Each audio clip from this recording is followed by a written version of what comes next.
And we're off to the races. How you guys all doing today? I'm having a pretty peaceful day today, I gotta tell you. Nice and peaceful. It's a rainy, kind of a cold day outside.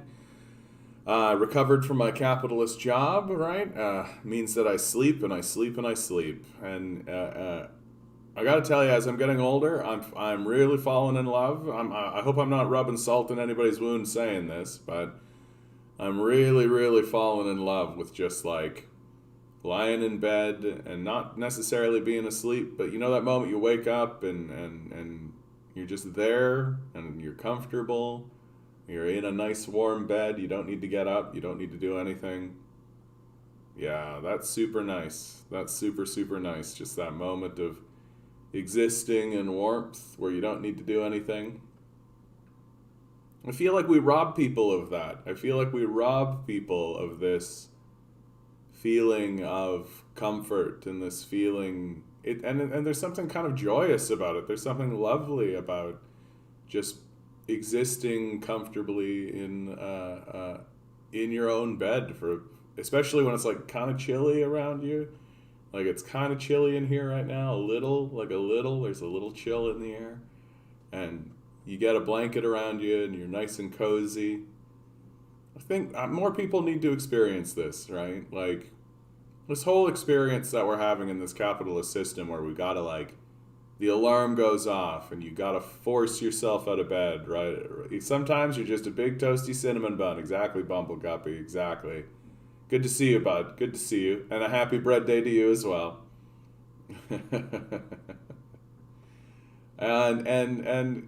And that's kind of carried with me for the whole rest of the day, you know? Got up pretty late, honestly, pretty late. Because, fuck guys, like, this capitalist thing is so stupid. Like, it's so stupid what we're doing. Everything about it is just so goddamn stupid. We're literally forcing people out of their homes to like, do what? To do what? Really? Like, well, what is this all for? What is it we're all doing? Got muffins in the oven right now? Oh, lucky man. Lucky man. That's going to be nice. That's going to make the place smell real nice. I have been meaning to get a flippin' chili going. I have a chili. I have all the ingredients to make this chili. And I just for some reason cannot get my brain into a place where I'm like, yeah, make this chili, dude.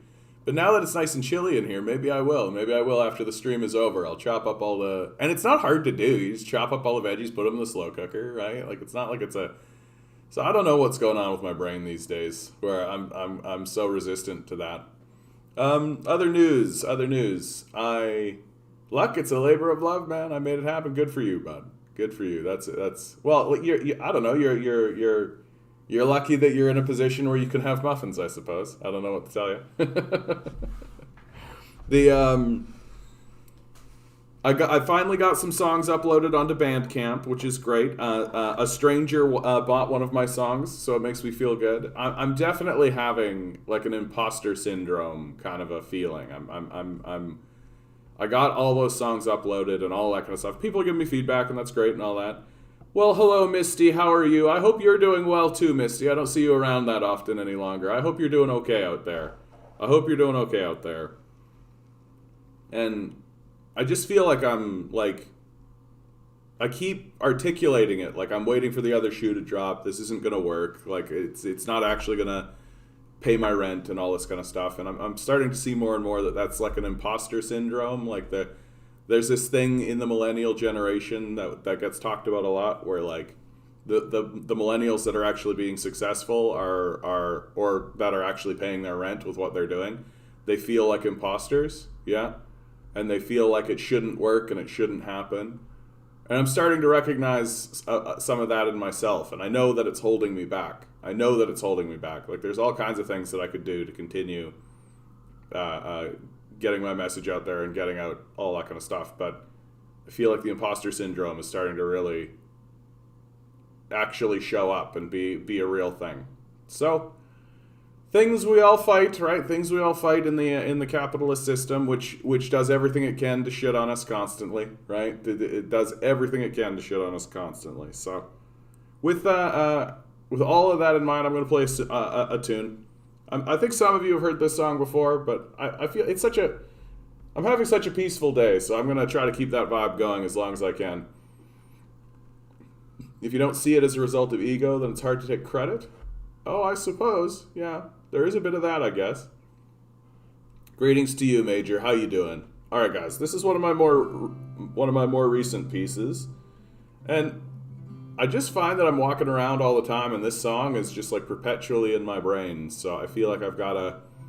The song that gets in my head is the song that I got to share, right? So here it is.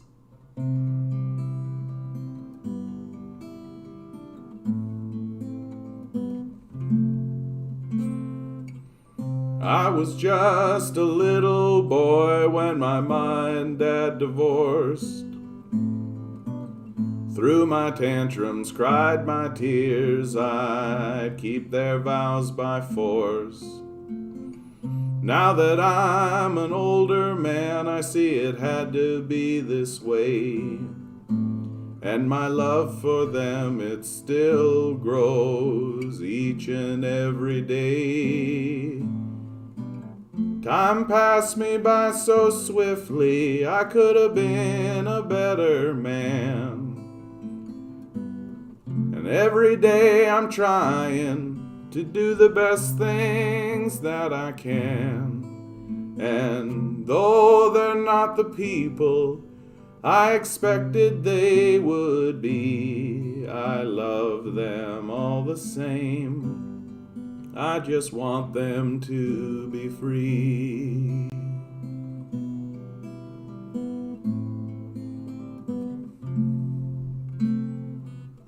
"10 years, me and my wife, we traveled round the globe.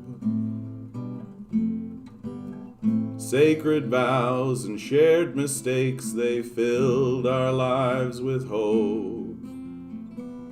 Then one day she tells me a man is not for her. Those 10 years are a memory now, but my love for her still stirs. Time passed me by so swiftly, I could have been a better man. And every day I'm trying to do the best things that I can. And though she's not the person I expected she would be, I love her all the same. I just want her to be free.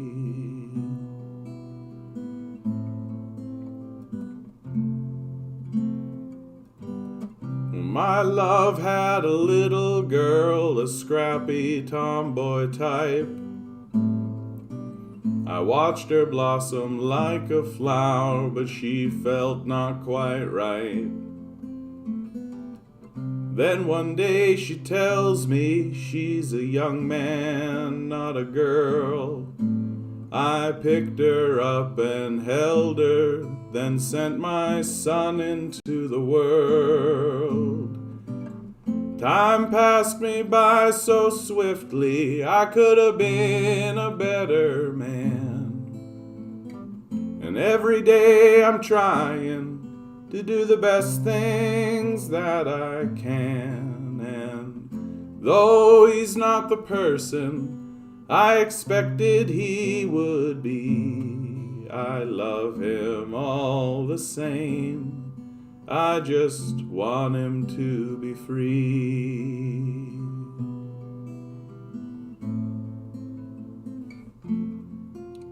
And though they're not the people I expected they would be, I love them all the same.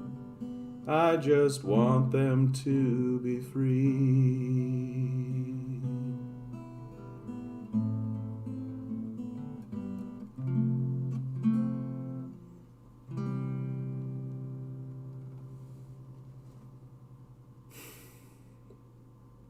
Yeah, I really like that piece. I really like that piece. There's something nice about that piece. That one settles in nicely. And I've come to genuinely believe that if I could get Willie Nelson to sing that one, if I could get Willie Nelson to sing that one at like the Grand Ole Opry or something like that, I think it would be transformative. I think that it would be a transformative song for people to see a man like Willie Nelson play that particular song. Yeah, thank you, Major. It is a beautiful piece, isn't it? It is a beautiful piece. Well, Bumble Guppy, that's a large insult to yourself and a great compliment to me. Thank you, sir. I appreciate that. I feel like that way sometimes when I listen to, there are musicians that I listen to and I go, oh God, I'm never going to be successful at this with this guy walking around. But I just have to believe that, you know, it's about what's coming out of me that matters most. As a person who's a parent to a trans woman and a person who's omnisexual, this touched me deeply. Oh, thank you, Misty. Isn't that a lovely thing?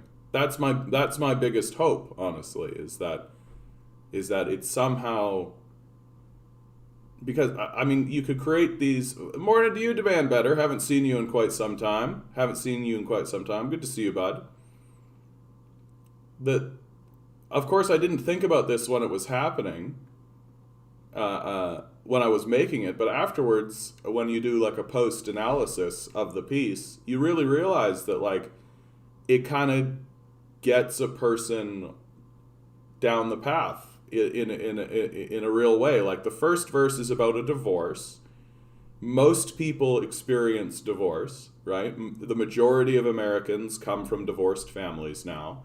And so it makes it easy to understand and makes it easy to come into, right? And then verse 2 is about a man who loses his wife because she realizes that she's a lesbian.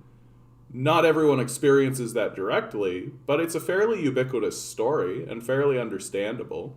Like Ross from Friends, for example. So it kind of pulls you in the direction, right? And so far so good. Everybody's understanding, and hopefully by that point, the song's gotten into your heart, right? That you see the beauty of the piece, and then you're in verse 3, and it's the story of a young girl transitioning to become a young man, and that thread still follows. That even though people are acting as though they're confused about it or they don't understand it, that the thread from divorce to this other connection to this connection really creates a through line. And in the best case scenario, I imagine it could be a very healing experience for someone, and or at least awakening, or at least a softening of the heart. And that's sort of my hope, and I feel like the song achieves that. And again, it's one of those pieces that just sort of I plucked out of the wind. So the goal, everybody, is to let's get Willie Nelson to play it, because that's the truth. Like I feel like it's possible that I might be up on the stage one day. It's possible that I could be the one to do that, but I think if someone like Willie Nelson were to play that tune, it would be transformative. It would be truly transformative. Hey DM, how you doing, bud? You sound like Roger Whittaker. What a compliment. Thank you, sir. Roger Whittaker, the great and powerful. You should do one of his songs. I don't believe it in If anymore. Great message song. At least one verse. I'll look into it, DM. I'll look into it. Here. Roger Whittaker. What's the name of the song here? I don't believe in If anymore. Okay. Slide that over there. Well, I'd be happy to hold the door if it's loving and I didn't make it. That's what made me a good bassist. Oh, yes. Well, and it's not like the capitalist system is lifting us up, buddy. Like, I mean, that's what I think. I always remind myself of that. Like, I wasn't able to make it in, like, film and television or anything like this, and I would get down on myself. But a lot of it is, like, you've got this fucking boot on your back. You got to spend, like, most of your time pursuing... And I talk to people all the time who, like, want to get into the arts, want to do film and television, want to do this kind of stuff. And they just, like, put a boot on your back, right? The other day I was listening to Davis Gray, White Ladder, and I thought John could really cover these well. That's nice. Wow, could you be content as a songwriter? That's an interesting life. Oh, it's not necessarily like... I don't necessarily want to be a songwriter for someone else. That's not necessarily what I'm interested in. But I do just... I've always, like, from day one, that particular song, I was just like... That's how it could have its biggest impact. That's what... If suddenly Willie Nelson was playing that tune today... right now, in today's America, it would be impactful. It would be impactful. And who knows? Who knows? Maybe the world will thrust me upwards and suddenly I'll become like some kind of iconic figure, like a Tom Waits wandering around in the world. I love to think about myself that way. I'm just like a ghost wandering around in the world. Okay, I feel like there's enough of you in chat now. Let's have a little moment of fun here. Why not? Right, we got today's number. You guys got to pick it. Here we go. Hold on. Before I move forward with this, I want to tell one story that I think is really interesting. I had never, ever won any of these numbers, right? Ever. I've been playing this for like 2 months. Never won once. The day that I recorded the first 5 songs that I had made up, that's the day I won. And then the day that I uploaded the songs up onto Bandcamp. You can find them in the description. Oh, can you find them in the... I don't know if I've added them to the description. I'll figure that out. In any case, I also won that day. So the only day that I win this thing number is when it's involved in my music somehow. All right, we got 4s, we got 2 4s, we got an 8, we got a 7, we got a 5. 10 balls. I'm going to go with a 2. Each ball has a number. I'm feeling like I'm number 2 today. Numbers 1 through 10. Here we go. Swirl the numbers. That's kind of you to say, DM. It's kind of you to say. Pick a number. Pick a number. Here we go. Here we go. Who's the lucky day? Today's number is... 7. Major hydraulic.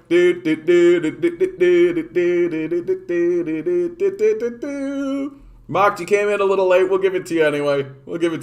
Two people picking the 7.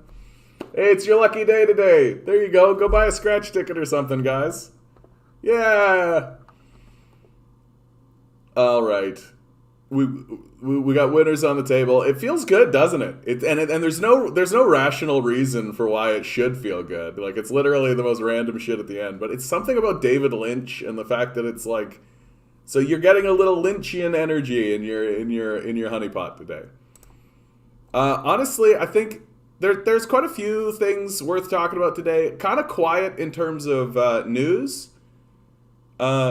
I think it's worth bringing up, though. This isn't a politics... Well, it kind of is a politics story, actually. If you guys don't know, Alec Baldwin has been on a Western show called Rust, where there was a walkout. So all of these strikes and all this kind of stuff are starting to affect like major productions and things like this. Like Alec Baldwin is one of the producers on this show, and the sad and this is a very sad story, actually. So you've got the walkout of the camera crew, right? You've got a strike going on, and amidst all of these strike actions and amidst all of the kind of confusion, Alec Baldwin is given a gun that he is told does not have live ammunition in it, and it turns out that it does. And as he was practicing his scene, he accidentally opens fire on 2 people, wounding one and killing the other, a cinematographer. And this is, in film and television, this is one of the great tragedies that can happen. There are so many safeguards and so many things that are put in place to prevent such a thing from occurring in the first place. It is slightly ironic, given that part of the reason why the camera crew is walking out is over safety concerns. So at the same time where the camera crew is walking out of a production that Alec Baldwin is a producer of, right? Also one of the actors, there is an accidental shooting by Alec Baldwin himself. A horrific story. A horrific story. And my heart goes out to Alec Baldwin. Nobody wants to be on either end of this. Like, what a horrific occasion all the way around, right? And amidst this obvious tragedy, Donald Trump Jr. releases this t-shirt.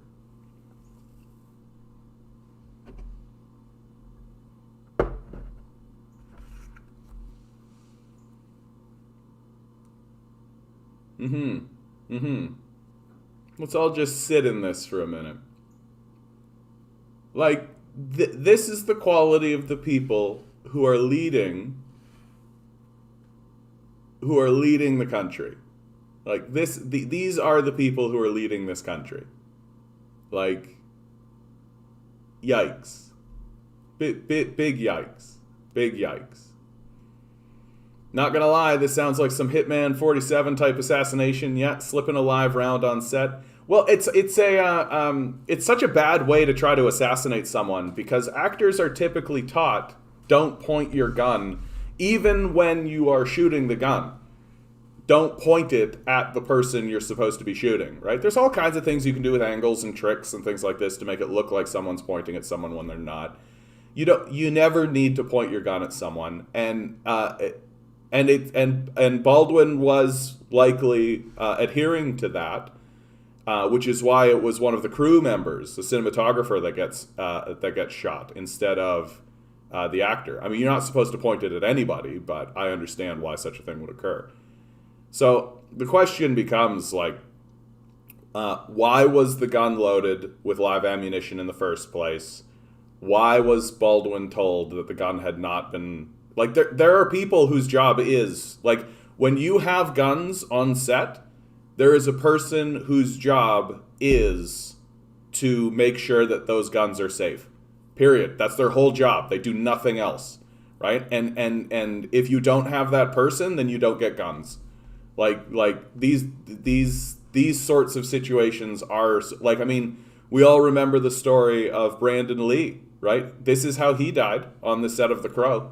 Right, he was shot with a gun that was loaded with live ammunition, and that story was even more tragic, actually, if you ask me, because the gun had been cleared using the safety protocols that were in place at the time, and the way that worked is that you took the gun and you actually shot it clear, right? That was the idea, that you shot it clear, right, and so that it's cleared. But it wasn't required to actually do the safety check and check the barrel.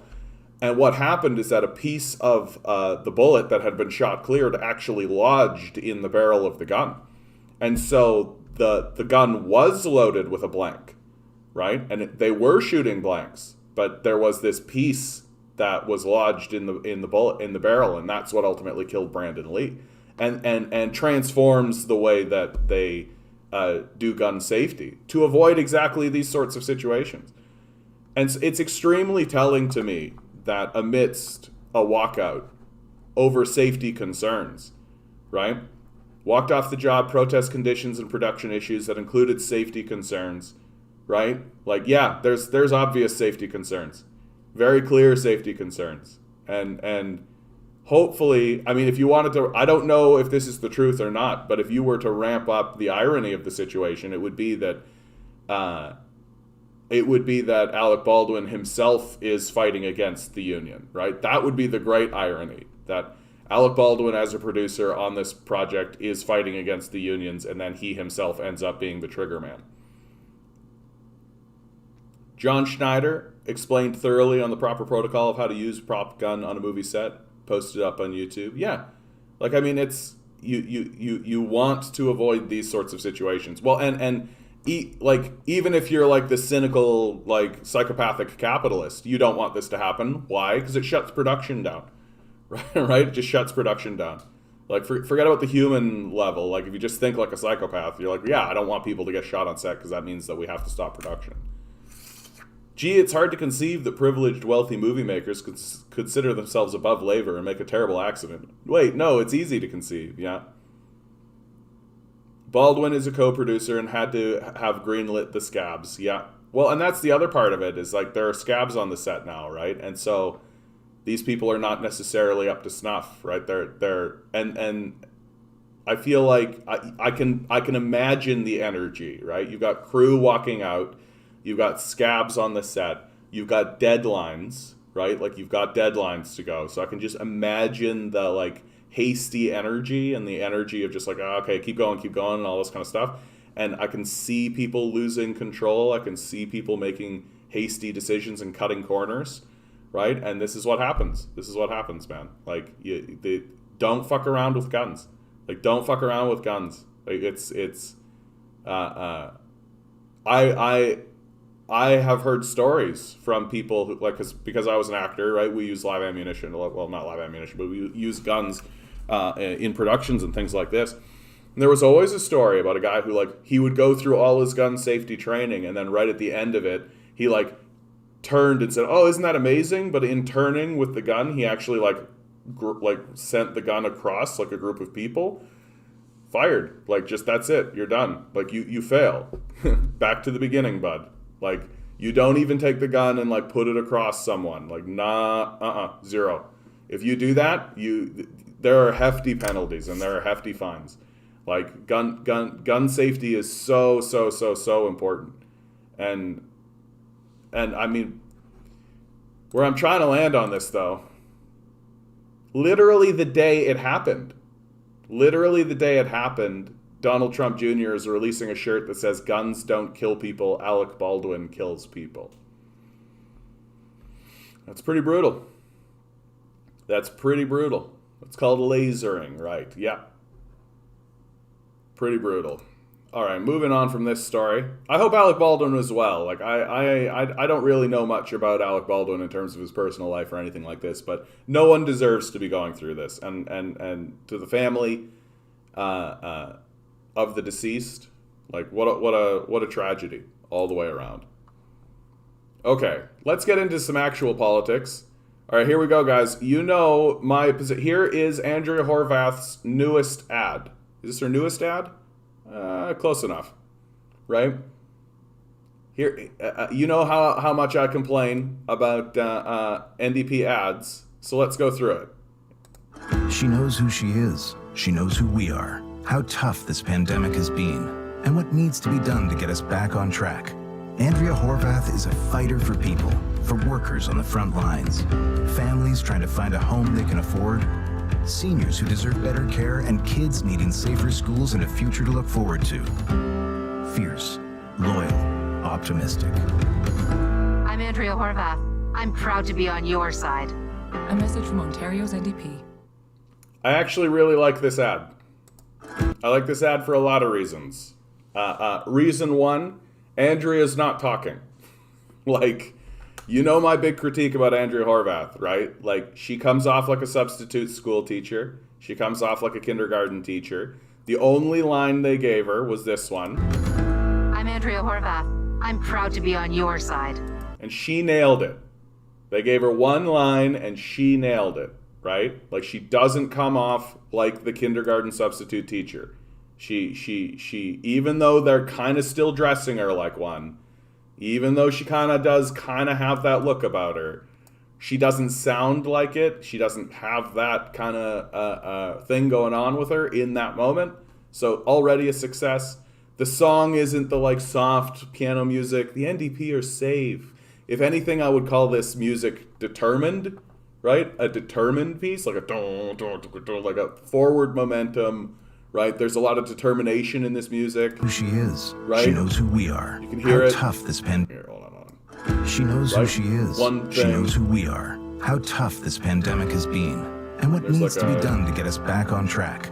Andrea Horwath is a fighter for Kinda people, picks up with, like, for a nice workers drum on the beat, front lines, right? families trying If to this find a song were home to they can continue, afford, if this song were to seniors who deserve continue, better care, it would and have kids like needing a. safer schools and You a could future to picture look someone forward coming to. out and like doing like some Fierce, riffing, like loyal, heavy metal or optimistic. something like that. I'm Andrea Horwath. I'm proud to be on your side. A message from Ontario's NDP.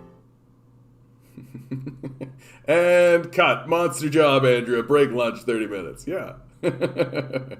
And also, like, I think that that I hate to say this. I do hate to say this. But the voiceover person that they have for this sounds like a rugged male, and I think that that's the right choice, given the base that exists. She knows who she is. She knows who we are. She How knows who tough we are. this pandemic How has tough this been. pandemic has been, right? Like, just, it looks to me like the NDP are starting to figure out who the base is. They're starting to figure out who is actually voting, right? And who is actually voting is Bob and Doug McKenzie, right? Like, those guys are your voters, like it or not, right? And Bob and Doug McKenzie, like, are going to look at NDP's previous ads and be like, oh, pretty wimpy, eh? Yeah. Hey, you hear that Dougie is going to give us a buck a beer? Buck a beer. Oh, wow, I like that, eh? That sounds nice. Yeah, he's going to give us less hydro, too. Oh, less hydro? No, cheaper hydro. Oh, cheaper hydro. Oh, yeah, okay.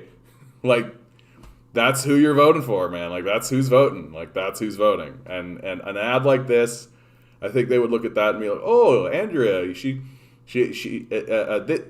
this didn't have any promises in it, which I think, like, come on, Andrea, like, come on. It's time to start actually, like, making some promises. Like, it's time to start making some promises. But this ad, I think Bob and Doug McKenzie would be like, oh, this Andrea, she looks like she's serious, eh? Oh, yeah, she's super serious. I think she could really take control of this thing, don't you think? Oh, yeah, I guess so. But don't you think Dougie's doing an okay job? Oh, I don't know. Like, Dougie seems to be doing okay, I guess. But maybe it's time to get some new blood in there, don't you think? Yeah, she seems to have her head on her shoulders, don't you think? Like, kind of get that stuff going on a little bit. The ad gives off Kamala Harris, 2016 Senate ad. Fearless was the word they used as well. I think the ad is okay. 7 out of 10 for me. Could use more policies. I think you're hitting on it here, Vince. Little early for policies, I think. Like, the NDP right now are waiting to see what the Liberals are willing to commit to. And exactly what you're saying down here, demand better. God, I hope the NDP can keep the libs in the ground and take down Ford. Yeah, it'd be really beautiful to see. It looks like both the NDP and the Liberals, and the Conservatives, rather, are in lockstep in terms of the messaging against the Liberals. Just put the boot on Del Duca's face and just keep him in the grave, right? His polling is still quite bad. Like, he's not really a threat, but they don't want him to be able to kind of punch up. Del Duca has come out and told the typical liberal lie of, we'll do electoral reform. And it was so, like, egregious how obvious it was.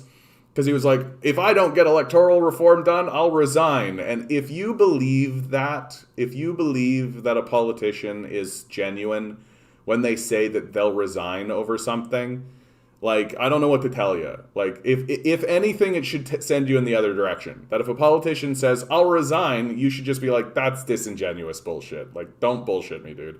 You're not going to resign. Like, you're not going to fucking resign. Like, that's not real. And Del Duca, like, everybody called him out on it instantly. And so he swung back in the other direction, and then he said he would redo the basic income pilot project, right? So get that kicked up back again. Not that he would actually pass a basic income, because you can. Like, Doug Ford could just pass a basic income. Like, you could have a basic income just in a province. Like, that's completely possible. It would save Ontario a ton of money and resolve a lot of problems for them. But anyway, the demand better entertainment. Policies should come with graphics and bullet points to make them very accessible. Yeah. But like, we have seen over and over and over again, right, that Canadians are not that interested in policy. Like, really. That a lot of it is about the spirit and the feeling. A lot of it is about the feeling of what they see, right? Oh yeah, I seem to remember something about a basic income just existing in a province. Yeah. I mean, it'd be easy to do. It would be. It'd be very easy to do. Take them about a day. You don't even need to design it very well. Like, it's that's the beauty of something like a basic. Like, we saw them put this. Like, we saw the Liberals do the CERB in a week. Like, we saw them do that in a week. Like, we know that we can do that kind of stuff. The Happy Sailor. Here we go. How you doing, bud? Good to see you. I'm sure you've got something to contribute. My problem with communism, good start, is the mass censorship of media there. China is extremely paranoid with media published within the nation. So is Cuba. I think you're going to find, bud, as you take a look at any nation, regardless of status of like capitalist or communist or any of that kind of stuff, is that there is a lot of media manipulation no matter what. I think that that's not really a critique of communism, honestly. Like that to me is pretty ubiquitous no matter what. And I mean, it also pays to remember that like China, as well as in the USSR, they were in a period of intense war, right? Like China America is doing everything it can to go to war with China.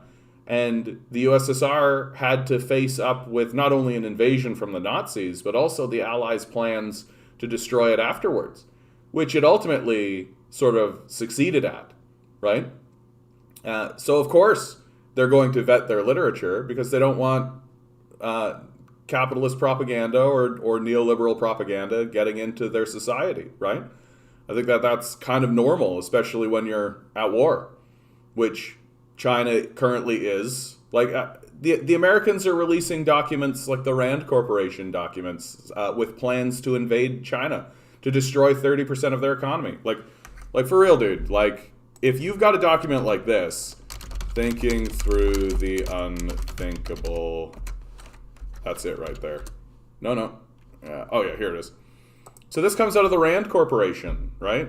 War with China, thinking through the unthinkable. This was released in 2016, right? You've got the United States government and like its corporations releasing documentation like this, where they're outright saying like, "Hey, we could go in and blow up 30% of China's economy." And you know what's interesting about this? On your point, Sailor, is that someone made an article about this, right? Twitter banned it. Twitter banned the article. So much for censorship just being a communist sort of affair, right? It's a much more complex issue than this. And while I think your critique of media throughout the USSR and China is not completely unwarranted, I do think that I don't mean you specifically, but I do think that people who are pro-capitalist or at least anti-communist, tend to decontextualize what's happening.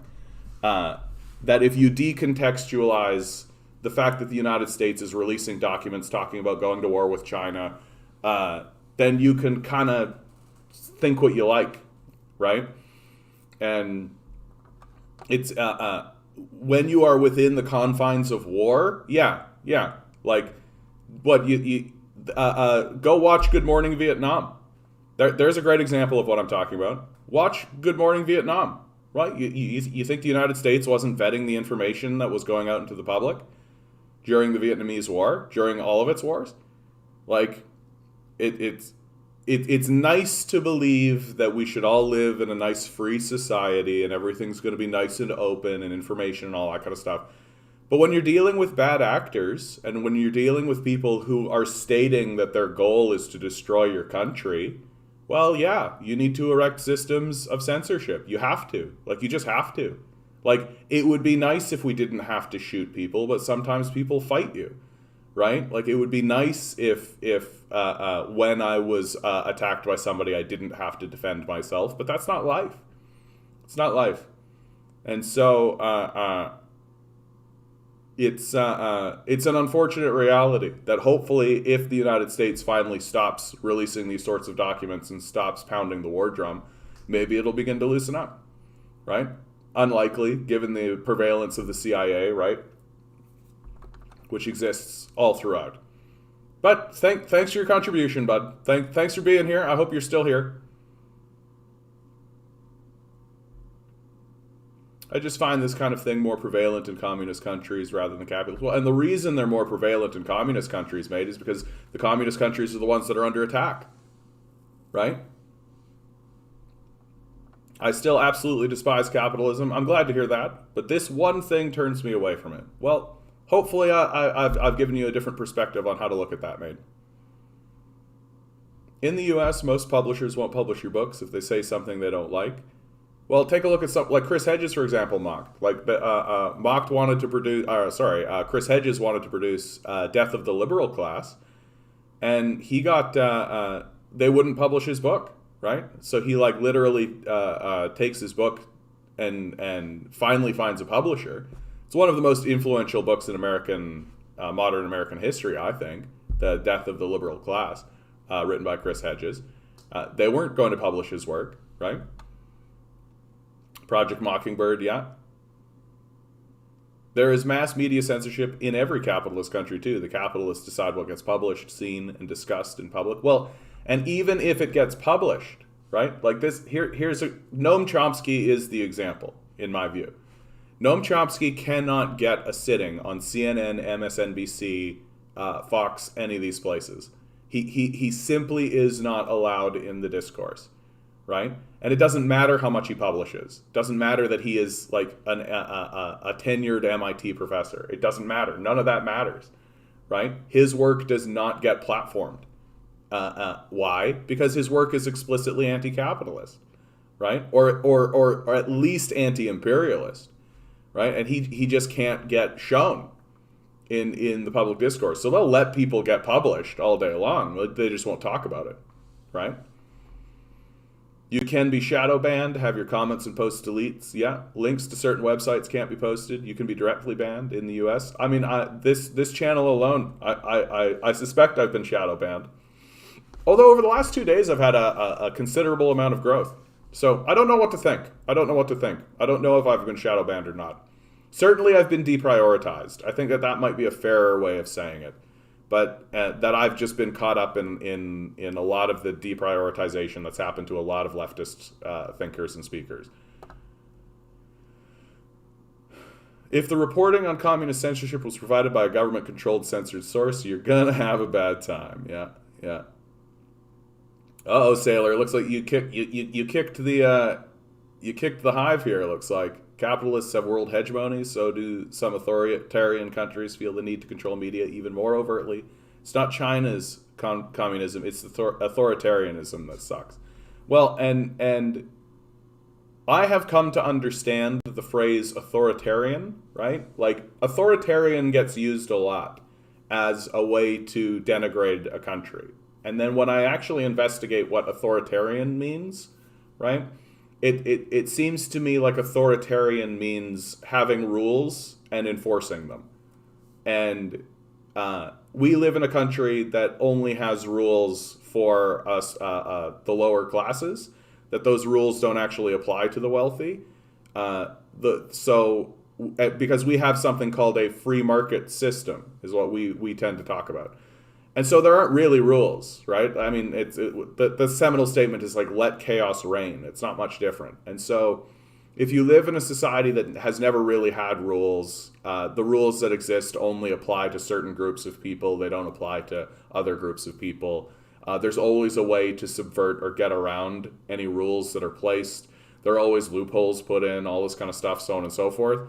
So then if you have a country like that, and then you have another country that passes laws and then enforces those laws, well then yeah, you're going to say it's authoritarian, right? Because they have laws that they follow. Not like us, where we have laws that we don't bother following or that we only kind of enforce, right?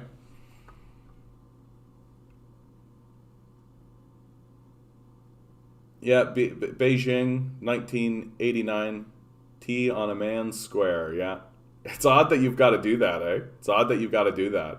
Like I wish I could go to someone like you, Mocked, and just click a box and be like, whatever this guy says, just let it in. Click. It's fine. Maybe that'll happen once I get to 1,000 subscribers. I like pumpkin spice latte. It's $4 at Tim's. What are you doing here, Vince? Are you advertising for Timmy's? Hey Chris, how you doing, bud? Yeah, a lot of U.S. war movies get vetted by the U.S. military, and if they don't meet mustard, then they don't get support. So if you wanted to make a U.S. military movie, well, then you're not going to be able to get this access to the military gear. What's your favorite winter drink? What's happening here, Vince? What's happening? All governments censor information of their populace. The reason you see it most reported about communism country is because you are seen as the enemy. That's another thing as well, right? Like they're going to tell you about the censorship in communist nations, and they're not going to tell you about the censorship in capitalist nations. It's all propaganda, exactly. Which is why I think it's important. And Chris, you're bringing up a really interesting point here, which is that I think it's always important to use source documentation. Right? I don't really care that much about articles. I don't really care about opinion pieces that much. I care about source documentation, because source documentation, like something like this, War with China, Thinking Through the Unthinkable, right? Like that's a hard source that you know for a fact that the United States is talking about going to war with China, because here's the document, right? I think gun laws in the USSR were good, though. If you wanted to get a gun, you would need to take a training course on it, as well as there being universal background trainings. Yeah, rules for thee, not for me. Exactly. Exactly, Happy Sailor. Exactly, bud. Isn't that the way of it, bud? Isn't that the way of it? That makes sense. I was watching novices shoot guns on YouTube the other day. It convinced me people need to learn in a safe way. Absolutely. Absolutely. Like, why do you need to take a test to drive a car, but you don't need a test to shoot a gun? Like, come on. Like, it's not about, like, that's not about freedom. Like, there's none of that at that point. Like, people should know how to use these things, and people should have training, and they should be expected to pass a basic mustard, right? Like, you shouldn't, nobody would take seriously somebody being like, yeah, you could just drive around a big fucking F-150 truck without any training. Right? Just get in the truck, you're fine. Right? You'll figure it out. Right? No. Like, nobody would tolerate that idea. And yet if you put, like, a gun in someone's hand, like, literally just, like, boom, you can kill people. Just, like, you shouldn't have proper training, right? You shouldn't have to take a test. What are you talking about? Like, what are you talking about? That sounds insane to me. Like, that sounds like a kind of just, like, form of madness to believe that. And, of course, the reason why that narrative exists in the United States at all is because gun manufacturers in the NRA don't want there to be any test whatsoever. They want you to be able to walk into a Walmart and pick up a gun just to be like, hey, can I get a gun? Sure, here you go. Right? That's what they want. And they want guns to be ubiquitous. They want to sell guns to all sides of a conflict. It's, no, what's happening in the United States is just like an absurdity upon an absurdity upon an absurdity. It's just like layers and layers of absurdity that's going to blow up. It's going to blow up. Modern opinion is like someone chewing your dinner for you.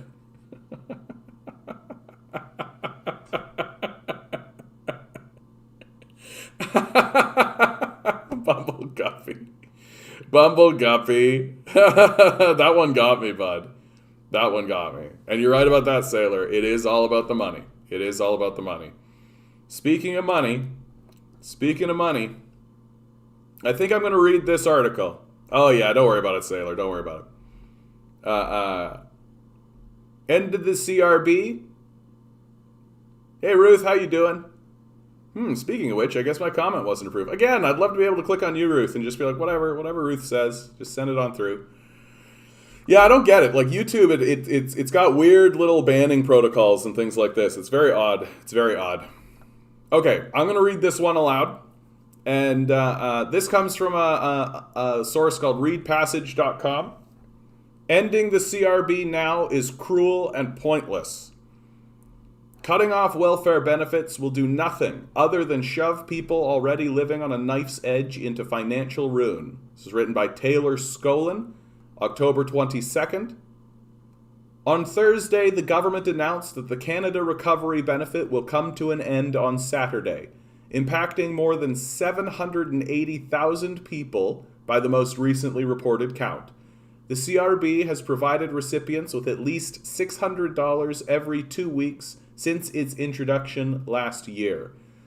The Liberals have offered basically no explanation or rationale for the decision, so it's worth asking why this is happening. It's not because the program was set to expire tomorrow by default. The Liberals could have extended the CRB until November 20th without the need for new legislation or parliamentary approval. It's not because of intense political pressure to sunset the benefit. An Angus Reid poll published this week found 59% of Canadians want existing benefits to remain in place until at least the end of the year. Meanwhile, 44% said that the benefits should be extended well into 2022, more than said they should be ended now. Even the conservative opposition wasn't asking for this, though no doubt they're pleasantly surprised. They demanded only that the benefit be allowed to expire on November 20th, and the Liberals could have passed an extension with the NDP support if they had wanted to anyway. It's not because, as some have argued, ended the CRB will push people back into the workplace. We know this because this summer the United States undertook an almost perfect experiment by canceling their comparable benefit, pandemic unemployment insurance benefits, in half the country. The result? Jobs grew twice as fast in states that kept their UI benefits compared to those that ended them. Despite this, the U.S. ended these benefits nationwide in early September, removing 8 million people from the UI rolls. The impact on jobs was nil, with just 194,000 new jobs created that month, the worst period of job growth in Joe Biden's presidency. We don't have to wonder if ending the CRB will get people back into the labor market.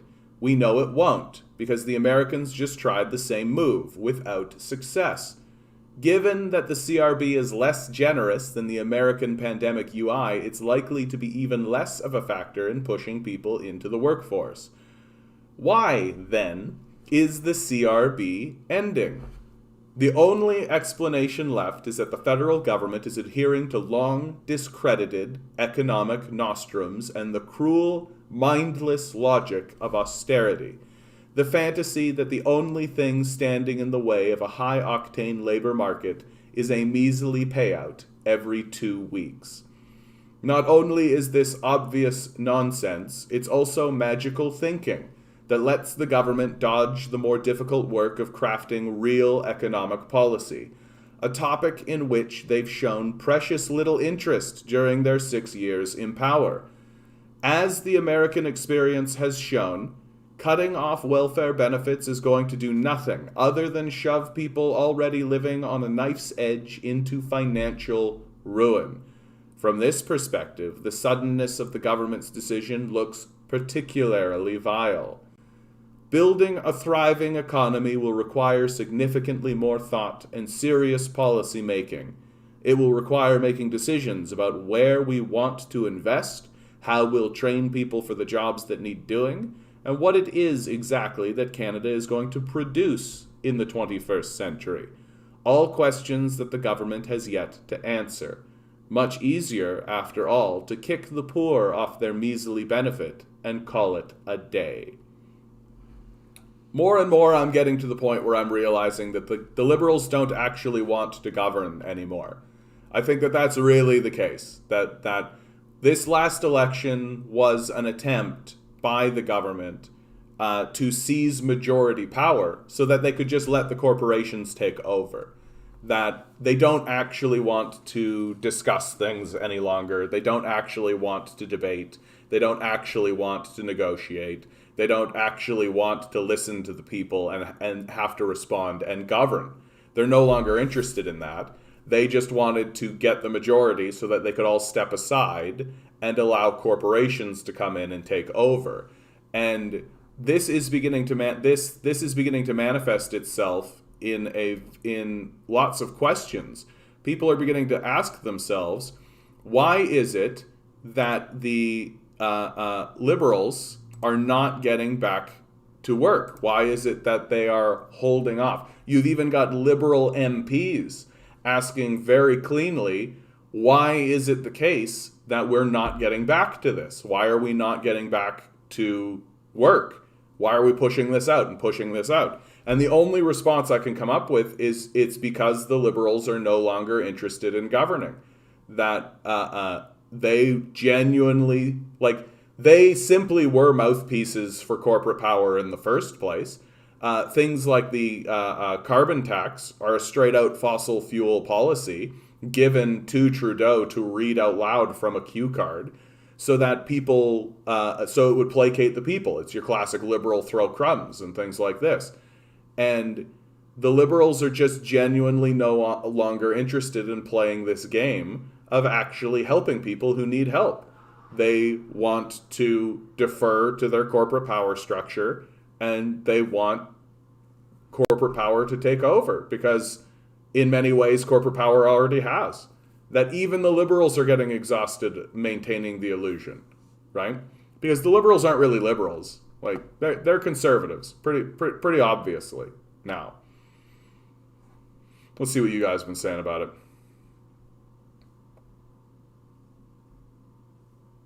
Another interesting Toronto Star article: insiders insist Doug Ford is following a plan, even as PC caucuses loses a 7th MP. Yeah. Following a plan, sure.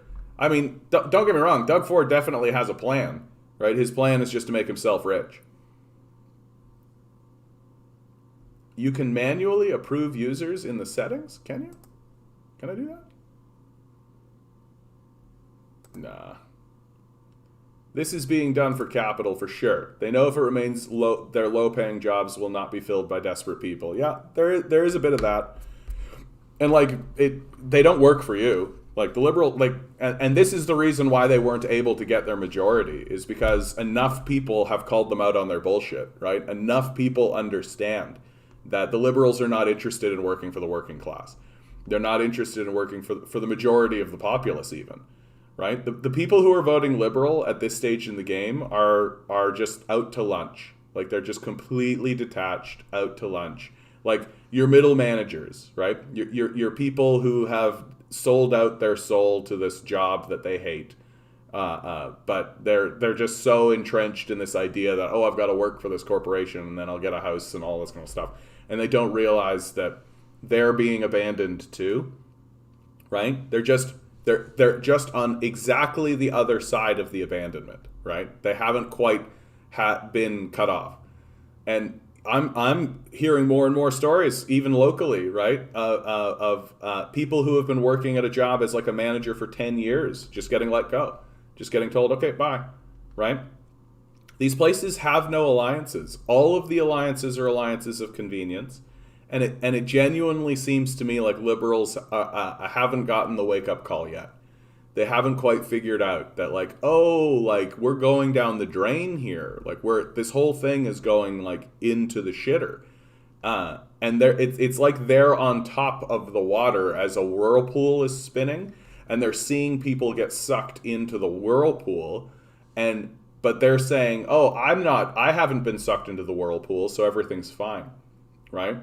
And they don't even really understand the nature of the whirlpool. And maybe if somebody gets caught in the whirlpool and gets sucked down, they actually laugh about it. They go like, ha, right?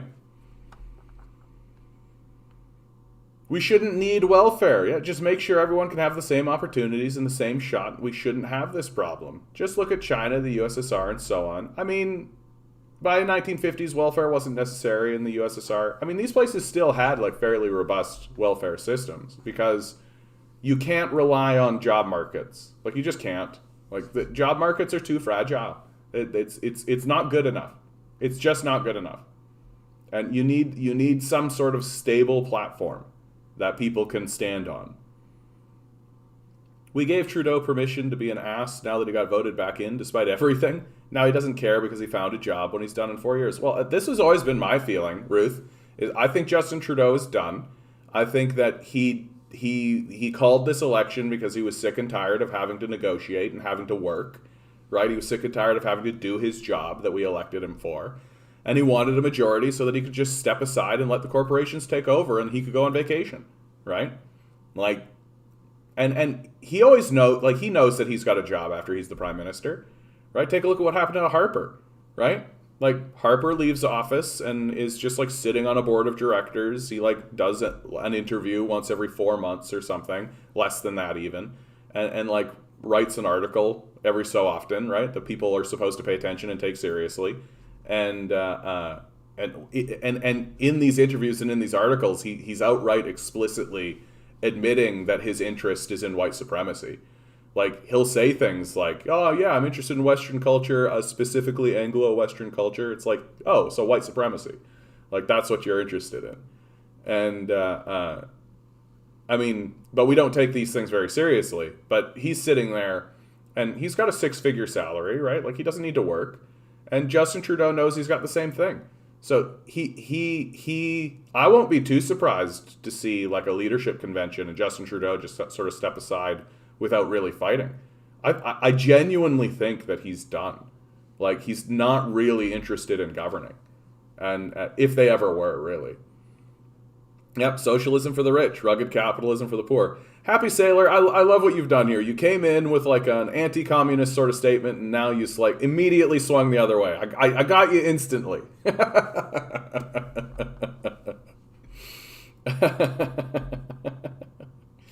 Yeah, that's what it's always been, Sailor, exactly.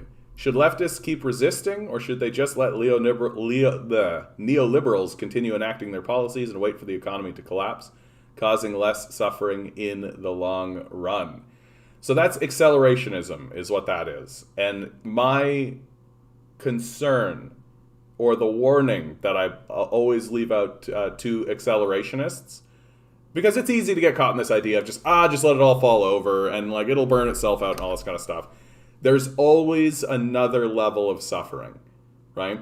That's my big warning to accelerationists, right? Is that they always have this idea that, it'll fall over and then we'll bounce back, right? That's always the narrative from accelerationists, is that, it'll collapse and it'll fall over and we should just make it fall over faster, and then we'll bounce back.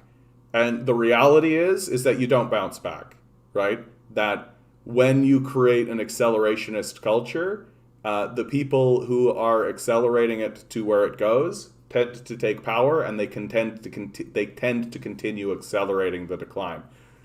That whatever you imagine is the bottom is only the top of a new bottom, right? That there's always deeper to go. There's always deeper to go. And if your narrative is, we'll just accelerate to collapse, you don't really understand what you're saying, because there's always a deeper bottom. We used to crucify people in public. Like really, like tie that into your brain and accept that about humanity.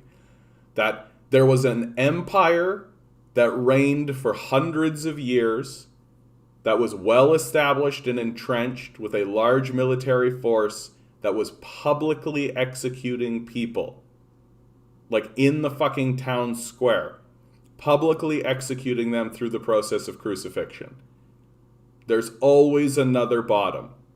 And accelerationists don't really buy into that. Which makes it dangerous. And so the role of the leftists should be resistance. Always resistance. Always resistance. And with the hope that eventually we just take this bitch over. Right? That's the end game for a proper leftist movement. Is to form protest movements like the one that I'm having on November 7th, 6 Tetton Hall Road, 2 p.m. Come, it's Doug Ford's house. We're protesting at Doug Ford's house. Please come. Resistance is the most important thing that we can do. Because like if you're not getting organized now and creating resistance groups now, you're not going to have a resistance group once you accelerate to collapse, right? And if you don't have a resistance group now, well, then you're not going to have a resistance group then. It's just sort of wishful thinking in my perspective. Tomorrow, Trudeau certifies his new cabinet. I wonder who the next foreign and education minister will be. Doubt it'll make any difference. I'm glad. How much do I make? 250 left. Yeah. What an embarrassing moment. For those of you who don't know, the Liberals were voting on a bill that was going to increase taxes for people who made like over $1 million or something like this. And one of the Liberal MPs, literally asked and got recorded saying, how much do I make? Just to make sure that the legislation wasn't going to mess with her paycheck. And then I think they voted it down anyway. I hear any politician or pundit use the phrase the economy. I assume they mean their economy, not mine. They're talking about the stock market. That's what they're talking about, right? Like let's be clear about what's being talked about when we're saying the economy. When politicians or pundits say the economy, they mean the stock market. And in reality, the economy is people. Like this is something that I don't see anybody talking about, not even economists, not even like somebody like Richard Wolff, who I really respect.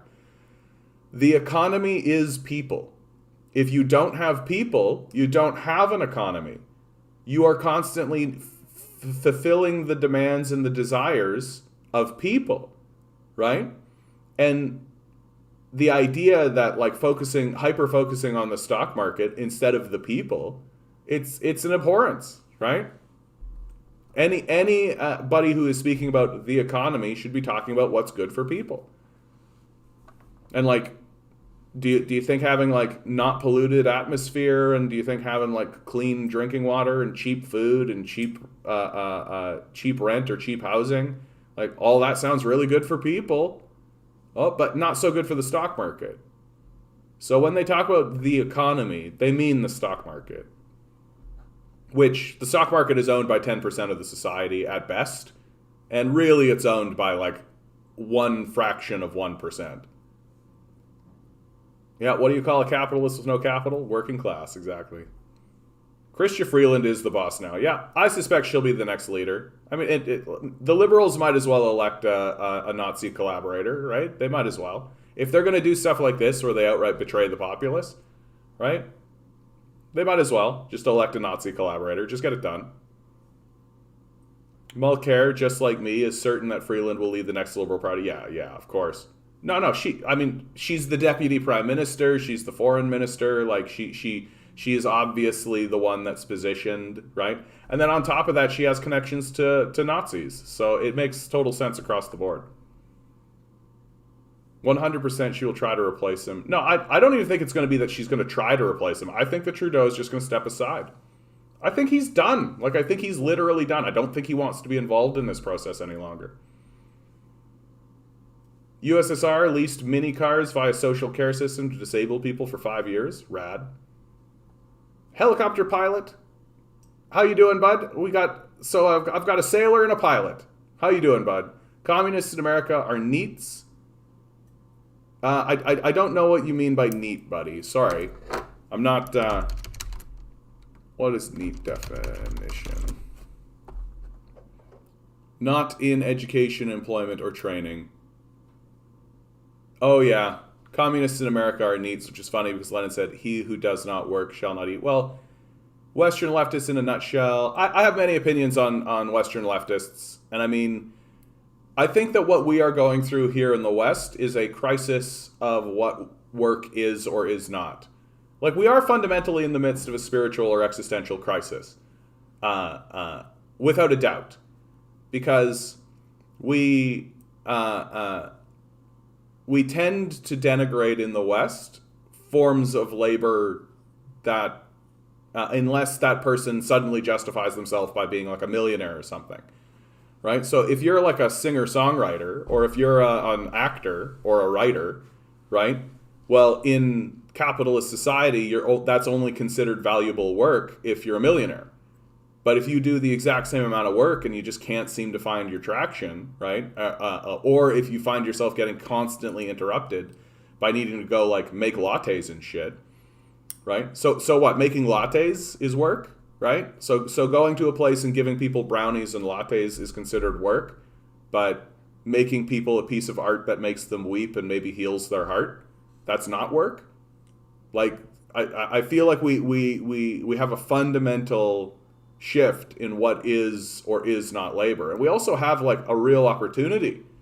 Like, it used to be 80% of the workforce was required to produce food. Now it's 3%, right? Like, that is going to create a gigantic shift in what is possible for people to do and to consider as labor, right? And so I think we have a real shift in what is or is not labor going on in this society. And it's just so ironic to me that like the arts, everyone considers the arts to not be labor. And yet like something like Shakespeare's work gets taught in schools. Like but I definitely see your critique of Western leftists. I think that the biggest critique I have for Western leftists is that they are not actually galvanizing people into the streets. I see lots of people in YouTube channels that have like hundreds of thousands, if not a million subscribers, and they're not actually getting them into the streets. They're not actually fomenting protest movements or anything like that. So it's that's my critique for Western leftists, such as they exist. Warning to accelerationists, Dante's Inferno has negative numbers. Yes, indeed. Yes, indeed. I don't think enough people are going to wake up before everything collapses. There is a concern on that, Oddity. Like, there is a concern, right? Like, that it could just come down around us, and suddenly we're, like, what is going to happen while we've got these liberals in power, right? Who obviously just want to step aside and let corporations take over. Yeah, so it could accidentally create a worse state. Yeah, or not even accidentally, right? Like, there's something naive about it, because it assumes that there is a depth that people like that fascists will stop, right? That it just assumes that there is a depth where the fascists will stop, and that's not true. That they will take us down to the barest level of the animalistic existence of humanity. Yeah, girl boss, slay queen, her way to the prime ministership. If Rona Ambrose does not become the next conservative leader, Michelle Rampage Gardner would definitely be a second choice. Yeah, I'm very surprised that Pierre's not interested in running. That's very surprising to me. I'd love to ask him why. I'd love to know more about why it is that he's not interested in running, because I genuinely do think that he is a big threat. Like, he's a big, big threat. So it's good news, as far as I'm concerned, that he doesn't want to run. If there's a Pepe icon in the definition, you've already lost the audience. Yeah. Pepe icon, not the best way to start. Lenin was talking about bourgeois, not neats. Yeah, that's true too. You could see his lack of interest in the last year, even taking his vacay on the first holiday of reconciliation. Exactly. No, he's just over. He's just done. No, motherhood or fatherhood isn't considered work. Exactly. I mean, okay, let's be really clear here, helicopter pilot. Like, Vosh is not a leftist. I don't know who Nicolul is, but Vosh is an imperialist. He's at best a liberal. Like, I wouldn't consider him a leftist at all. I mean, he is a pedophile, so I don't know why you bother even talking about Vosh outside of his popularity for some reason. Vosh really just proves how desperately behind we are as a people. Because, like, the fact that a man like Vosh has a following at all, when he is illiterate, very stupid, and a pedophile, really should tell you a lot about what's going on in the culture. Hassan, on the other hand, like, Hassan's perspective is exactly, is well-researched, well-read, and, like, I don't really get this talking point of all living in their rich mansions. Like, I don't care. Like, I don't care. I'm not against a person having wealth. I am against a society structuring itself so that there are poor people. And if those poor people exist because there are rich people, then we need to do something about that. That there's a structural flaw in the system. I don't care if someone like Hassan or Vosh or Nicolul, whoever this guy is, go out and get houses and stuff. That's fine by me. Like, my complaint is not someone else's, like, comfort or luxury. My complaint is that there are people living in the streets. Like, that's what I care about. And while those two are connected, they're not connected to that kind of a level. Like, Hassan having, like, a nice house, like, that's not going to matter too much. And there you're hitting on it, helicopter pilot, which is that critique. Like, someone like Hassan, for example. Like, Hassan should be galvanizing people into the streets through a protest movement. That's what he should be doing. All of the theory that he knows, that he has read, that he does bring up, tells him that he should be organizing protest movements into the street. He knows, and he's not doing it. I rather like Hassan's takes. I find him to be pretty well educated in regards to things, but my critique of him is exactly this. Champagne socialists. Yes, I think you're absolutely right about that, bud. Which, again, I try really hard. I'm doing protest movements at least once a month. November 7th, 2 p.m., 6 Tetton Hall Road. It's Doug Ford's house. Come protest. It's the only thing that we've got left. It's the only thing we've got left. Is Nico the one guy playing himself as a Fred Hampton? Oh, yeah, interesting. Hassan is way more to the left of Vosh. Yeah, well, Hassan is, like, actually in communist socialist territory. Vosh is... Vosh is, at best, a liberal. At best, a liberal. But he's an imperialist. Like, he's... In no way is Vosh a socialist. Like, he's not even close. And he's certainly not going to galvanize people into the streets. I wish there was a more younger activist-esque Jeremy Corbyn somewhere. Well, and Jeremy Corbyn really proved to the world how corrupted the Labour Party was in the United States, right? That if the Labour Party was actually a Labour Party in the the UK, Jeremy Corbyn would have absolutely been on top of this. Yeah, pull your bootstraps and get a job, Doug Ford in response to canceling the UBI pilot. And for Christian Freeland in response to canceling the CRB. Yeah, same approach, different parties. Yeah, as I've been saying this whole time, guys, the liberals and the conservatives are allies. They work together, right? We shouldn't be surprised to see the same policies come out of these guys, right? They're the same party. They just understand that they can't directly work with one another, or else the jig will be up. The audience will see that, oh, wait, these guys are allies. They're working together, right? And you can't have that. You can't control the populace if you do that. Hassan defines himself as a mix between social democrat and a democratic socialist. Well, and what's annoying about things like democratic socialism or any of that kind of stuff is it can only exist because of the threat of communism. Like, if it wasn't for the threat of communism, the capitalists would never, ever go along with social democracy, right? They wouldn't need to. Oh, I think Nazbol, I've seen some, I don't remember. I do remember walking away from, like, seeing one Nazbol thing and thinking to myself, like, that's kind of where I was. I was just like, because I think I'm with you on this, Helicopter. I was just like, these guys are they're not actually doing what socialists and communists need to be doing, which is organizing and getting into the streets. Like, someone like Hassan could be extremely influential. He could be extremely influential in a labor movement or a strike movement or something like that. He could be extremely influential. But the problem is that the model itself, like, they're more concerned about their business than they are the movement. Like, that's what it is. That they will not do anything to directly threaten their business model. And getting into the streets and actually organizing protests and actually getting people to actually confront power in a significant way threatens their business model. And it's a shame, because I actually think someone like Hassan could be very, very influential. He is already extremely influential in online circles. And so to get that to take that power and to get it into the streets, I think would be very important. But it's scary to do that.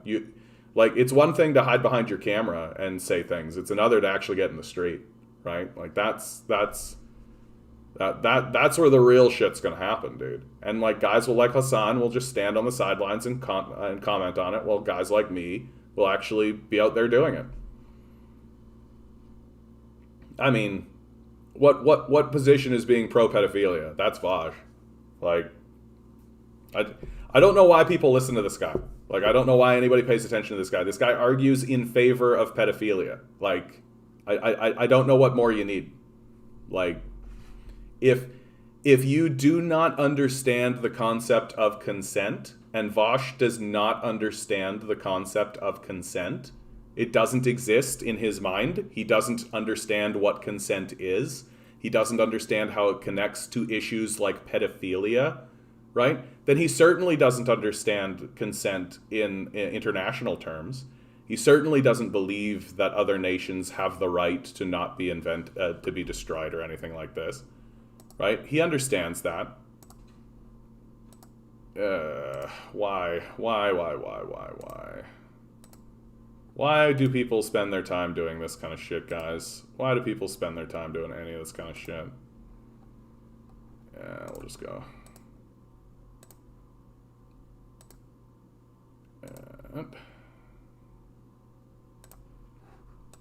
Look, imagine spending your time doing any of that kind of stuff. Yeah, I don't know. It's odd. It's odd. Like, it gets the channels flagged. Like, flagged for what? I don't understand. Like, why would I be the one that gets flagged because of that? Side note, Corbyn wrote an article on Jacobin yesterday called Jeremy Corbyn, Socialists Are Rebuilding Bolivia. Worth the read. Corbyn, Socialists Are Rebuilding Bolivia. Yeah, dude. There's lots of really cool stuff happening in South America right now. Like, the Evo Morales' story is incredible. It's an incredible story. He gets elected as a socialist into Bolivia. The CIA foments a coup against him, working with the fascists in Bolivia. And the people basically overturn that result, and Evo Morales gets back in power again. It's an incredible story. Like, and an incredibly powerful story about the power of the people and what the people can accomplish. That, like, that's like a really dark thing. Like, imagine if, like, a group of fascists working with the CIA just overthrew the Biden administration and put whoever in, like Donald Trump or whatever, right? And then the people just stood up and said no, right? Do you think that would actually happen in America? I'd be very surprised to see that kind of thing happen in America. All right, that's a cool article. I'm going to look into that. Put that over there. I know, neo-fascists always make liberals sound so cool. It's true. And liberals are like the least cool people ever. Warren Buffett says no textbook could have predicted the strange economy we have today. Das Kapital, imperialism, the highest stage of capitalism.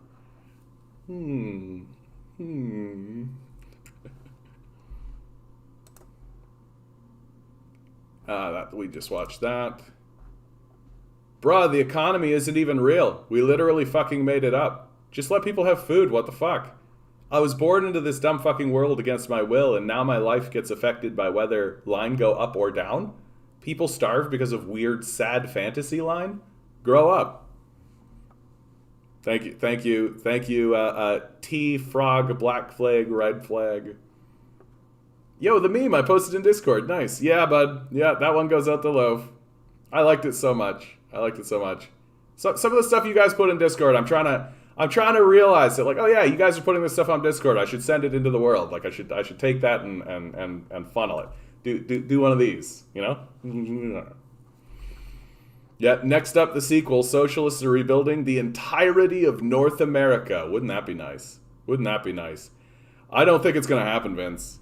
Like, as much as I wish it would, I do think the Civil War is gonna be the thing.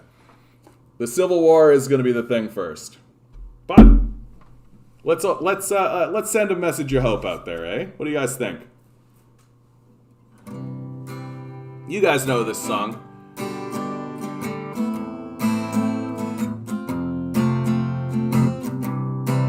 Got asked a question by my niece who's 5 years old. What's the world gonna be like when I'm grown? I looked up at the crimson smoke-filled sky. I thought, what's the harm in telling one more lie? I said, everybody's safe, no one's living in the streets. You never need to worry if you're gonna get to eat, and Antarctica is covered in ice, and everybody's happy, and wouldn't that be nice? The burning sun won't leave a paper trail. Why work so hard if it's too big to fail? And What's the point of feeding this machine if it won't make the world in our dreams where everybody's safe, no one's living in the streets? You never need to worry if you're gonna get to Eden. Antarctica is covered in ice, and everybody's happy, and wouldn't that be nice? And I know one day my maker I will meet, when death's sweet kiss comes and sweeps me off my feet. I hope by then we've learned a little more. I'd like this place to be better than before, so everybody's safe, no one's living in the streets. You never need to worry if you're gonna get to Eden. Antarctica is covered in ice. Everybody's happy, and wouldn't that be nice? When everybody's safe, no one's living in the streets. You never need to worry if you're gonna get to Eden. Antarctica is covered in ice. Everybody's happy, and wouldn't that be nice? Wouldn't that be nice? Wouldn't that be nice? Antarctica is covered in ice, and everybody's happy, and wouldn't that be nice?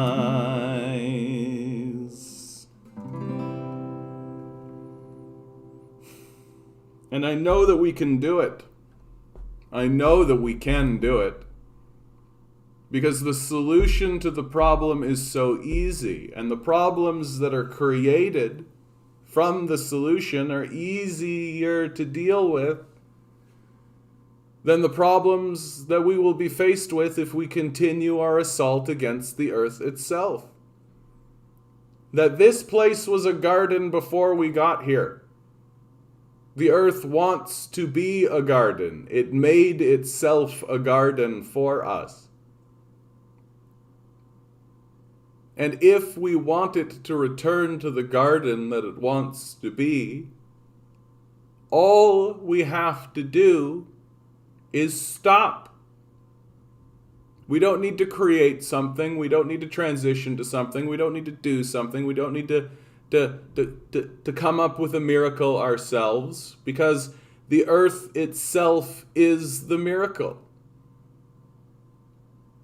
And if we want to be here to witness the incredible miracle of the earth healing itself, all we have to do is stop.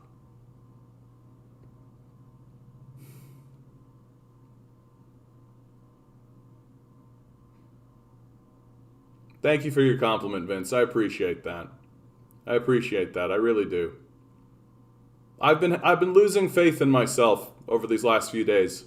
I've been falling into the imposter syndrome a little bit, and so it's nice to hear someone say such a beautiful song. Well, and that song is now up on Bandcamp. If you are a $5 subscriber to my Patreon, I'll just send you that song. If you just send me the email that you want me to send the song to, I'll send you those songs.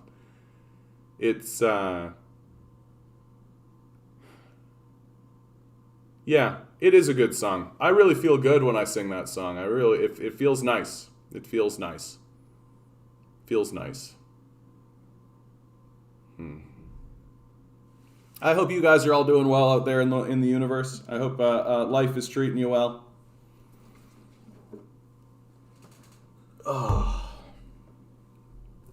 Let's see what I've got here.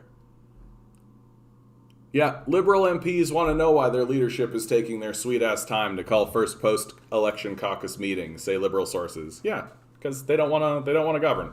Like, they just don't want to govern. They don't really want to do it. And they know that, like, there is a little part of me that sort of thinks that the Liberals are going to angle for another snap election, that they're going to present legislation that the NDP are not going to go along with, and that it will result in another election. Because that's how Canadian politics works. If you have a vote of no confidence that happens in the House, then you can end up with another quick election, which I actually think is very dangerous for the Liberals if that's their plan, right? If their plan is to actually have yet another snap election, like, Liberals, like, governments historically don't do well if that's the circumstance. So we'll see. We'll see. But it is interesting that you've got even Liberal MPs saying to their own people, biomass has been reduced 30% on land, air, and sea. Is that true, Isaac? Yeah. I mean, we like to think it fills us with a kind of narcissism. It fuels our narcissism and our sort of desire to believe that we're at the center of the universe, to say that we're capable of destroying the planet, right? Like, humanity is not capable of destroying the planet. That the planet will absolutely destroy us first. Like, we aren't that impressive, really. Like, we have this idea that we are capable of it, but I think that misunderstands what's happening. And sure, we can reduce biomass by 30%. Like, the Earth will just do what it always does. It'll just create an ice shell to protect itself, right? Maybe it'll go desert, right? But, like, the Earth is fine. And it'll be that way for like 1 million years or whatever, and we'll get completely eradicated over it. And then it'll start to grow the garden again. Because that's what it wants to do. Right? It obviously wants to do that. And then the cycle will begin anew, and maybe the next species that comes out and gains dominance on the planet will actually understand that the planet is itself a life form that needs to be interacted with and dealt with as such. Like, this is one of the things I talk about all the time on this channel, is like, we don't know if this reality that we're in is alive or not, and yet we're drilling holes into it. Seems like a pretty bad idea. Consumer capitalism is a pretty big factor, culturally grooming narcissism. Like, if you weren't narcissistic before, you will be when you see how much you deserve the latest product. Yeah. I actually have a really great quote about this that is about, like, it's about how exhausted we all are and how our system is designed to reward. Can I find it? I'm not going to find it offhand. But our system is designed to just reward the most fleeting sort of consumerism, because consumerism is the only way that we have to actually articulate ourselves any longer, right? We're exhausted by labor that's usually worthless and provides no value to anyone, except a small group of neoliberal capitalists. And the free time that we are given, or that we're allowed to have, we're so exhausted and so incapable of pursuing anything that we fill it with junk, right? We constantly feel an emptiness or a void, And capitalism is constantly selling us stuff in order to fill that void, which it never accomplishes. And so we're just caught in this constant loop of trying to fill the void that exists inside of us naturally with junk. And it works for a little bit. It works for a little bit, right? Until people start, wanting to fill that void with time with their family. Stuff like that, right? The absolute most heartbreaking thing I think I ever read was they went around and started talking to elderly people, right, in like home care systems and things like this, and started asking them questions like, do you have any regrets? Like, what do you think about the life you just led? All that kind of stuff. And huge majorities came back and said, I wish I had worked less. I wish I had spent more time with my family. And enormous groups of them were saying things like, what was this all about? What was the point of any of this, right? And like, that's heartbreaking. It's heartbreaking to me that there are huge sections of elderly people that are asking these like deeply fundamental questions to our existence only when they've neared the moment of their death, when they're least capable of seeking the answer. Like, it's a heartbreaking part of what it is to be in a capitalist society and in a capitalist system. The idea that there are going to be these, like, I'm not going to be an old person asking a question like, what was this about? Like, I'm just not going to do that. Period. I think I would rather be homeless. Straight up. And like, I find this whole capitalist mode of existence to be almost unbearable, like completely intolerable. You mean we sell ourselves to people we never meet for the majority of our lives so that we can get the most meager, barest subsistence and then die? No. Like, it just seems completely intolerable. I don't understand. And the people who argue in favor of it, I think are more deluded than QAnon people. Like, I put those people in the same category. That if you're coming at me and just saying, just get a job, I think you're basically a QAnon person at this point. Like, you're on that kind of intellectual plane. It's just, like, get a job, like, literally all of our jobs are designed to ramp up the climate change catastrophe and destroy us. Like, what the fuck are you talking about? Like, what the fuck are you talking about? It'd be like seeing somebody who has a house on fire and saying to them, I'll just go and live in your house. What? It's fine. Go live in your house. Right? It's the same level of like delusional detachment and an incapability of being like, yeah, we should put that fire out. Right? And if the guy was saying, hey, I put the fire out, and another guy was saying, no, just go live in your house, everything's fine. Like, no. one of these two people are very wrong. And it's pretty obvious which one is wrong. Right? Who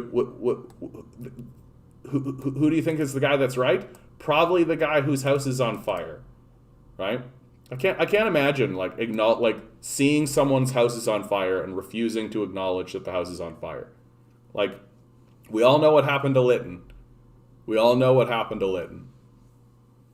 What corporate diversity looks like. This is absolutely accurate. Right? White woman, hijab, brown guy, white woman, black guy. And then the next level is basically white people, one white woman. Oh, another, the tier up, white dudes and one old white woman. White dudes, white dude. Corporate diversity, 100%.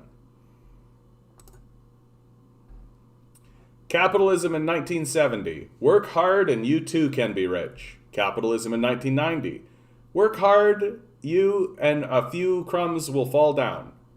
Capitalism 2021. You should be willing to die in order to save the economy for the top percent.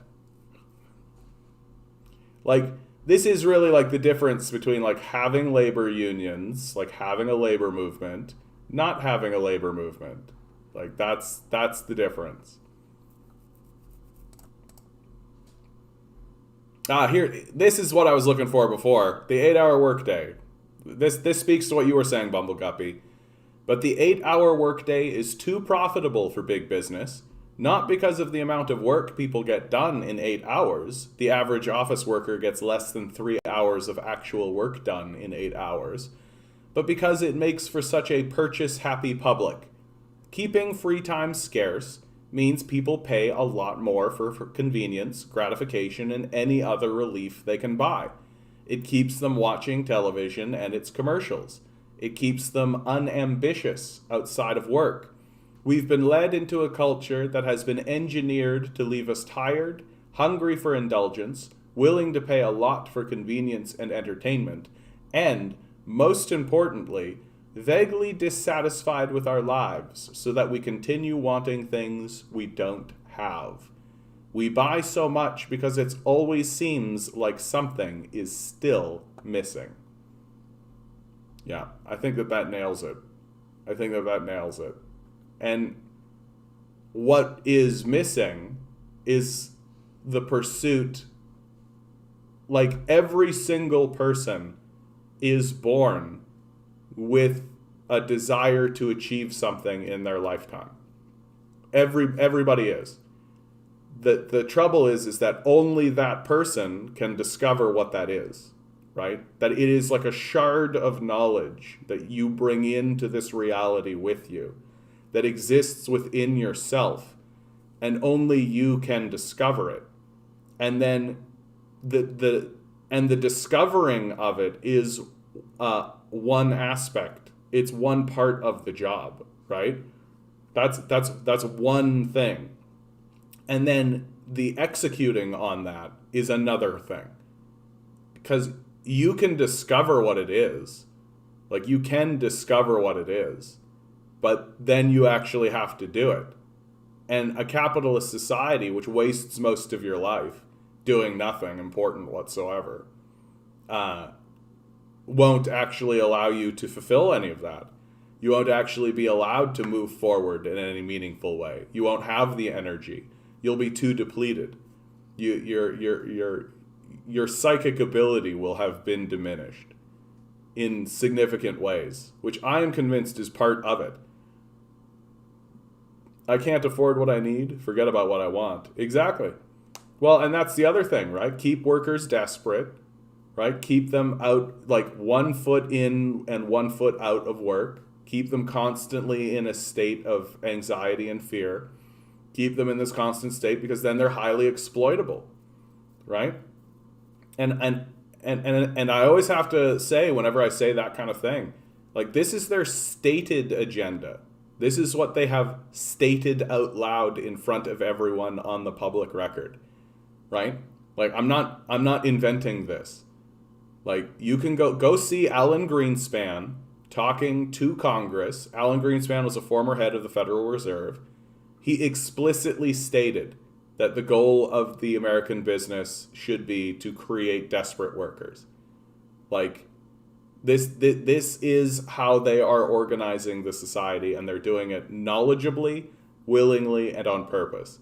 We're not just finding ourselves here, right? We are ruled by psychopaths who are completely fine with ruining millions of people's lives, making them desperate, unhappy, so that they can make money for themselves while they simultaneously destroy the planet. They know they're doing it. They're aware of it. It's their goal. It's possible to see the engineering directly. It's not conspiracy to acknowledge that advertisement, propaganda, poverty is guiding your decisions. Yeah. No, absolutely. And just as I was saying, Bumbleguppy, like, they're aware. They know. Like, they know. Completely they know. And anybody who comes at me and says, like, oh, John, that's just conspiracy, I literally am like, dude, they say it out loud. Like, I don't, like, what do you need at this point? Right? Like, what do you need at this point? If you see someone, like, if 500 years ago, the King of England stood up and said, I will execute anyone who kills a badger, right? And then if you saw somebody killing badgers and went up to him and said, like, hey, like, that's going to get you in trouble, and they were like, that's just conspiracy. You were like, the king fucking said it. Like, he fucking said it. Like, you're just gonna roll the dice on this, eh? Like, and they'll take workers' health care away if the workers strike. They're doing that to the John Deere workers right now. They're doing that to the John Deere workers right now. Like, the capitalist system has no credibility. It has no credibility. And the people who are defending it are lunatics. Like, they are QAnon level lunatics. Like, they need to be, and they need to be treated as such. Okay, here's a great one. Hey, how come we can't get this infrastructure bill passed? Manchin and Sinema, liberals. A powerful oligarchy that benefits from workers being financially unstable and desperate for relief. Let's keep this on. Manchin and Sinema, liberals. I like this because it's beginning to happen, right? More and more people are beginning to understand that the Manchin and Sinema line, if you guys don't know what this is in reference to, there are two Congress people, or senators, I forget which, it doesn't matter, Manchin and Joe Manchin and Catherine Sinema, who are being seen as Democratic obstructionists, right? That the way the numbers are working in the House right now is it only takes one or two votes to overthrow an entire bill. And obviously, Manchin and Sinema are operating on behalf of corporate power in order to kill a lot of bills that could otherwise pass. And lots of people in America are being like, oh, these two are the problem, without recognizing that this is Kirsten Sinema, that's correct.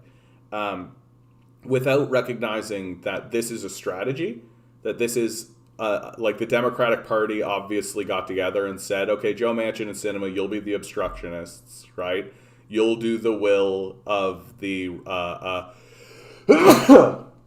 of corporate power, so that we can blame all of our you'll be the scapegoats, right? You'll be the scapegoats, and you'll be well rewarded for it. So don't worry about any of that. And they're doing their job impeccably. They're doing their job impeccably. And it seems to me like even some people like the Chapo guys don't seem to understand that this is 100% what's going on. They're saying things like, was it the Chapo guys or was it Hassan? Anyway, people are saying things like, oh, why does Sinema have so much power? And like she was given so much power by the Democrats and all that, well, so on and so on. It's like because she's part of the grift, right? That if we went through the midterms and suddenly there were like 5 more Democrats, let's say 5 more Democratic senators showed up, then you'd find that there are 5 more obstructionists, right? Like that's how they're doing it. That's the grift that they're perpetuating on the public to try to pretend as though they couldn't pass this legislation. They absolutely could, but they will always find a way to obstruct. And if it's not, oh, the Republicans are obstructing us, then it's, oh, Manchin and Sinema are obstructing us. Oh, this whole group, right? And they'll call them something like the obstructionists or something. A few months ago, it was the parliamentarian, a non-elected protocol advisor that the vice president can fire out of hand and replace. Yeah. Like, there's always something. There's always something. And they will always allow the obstructionists to be obstructionists because that's their job. That's what they're supposed to do. Because, as always, the American federal political system is just theater. Yeah, rotating villain. It even has a definition on Urban Dictionary. Exactly. It's by design.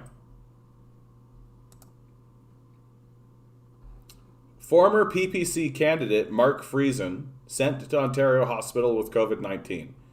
The only reason I wanted to bring this one up is because I actually think that Mark Friesen is one of the most dangerous of the PPC because he's very genuine, and when he speaks, he's very convincing. He's very persuasive.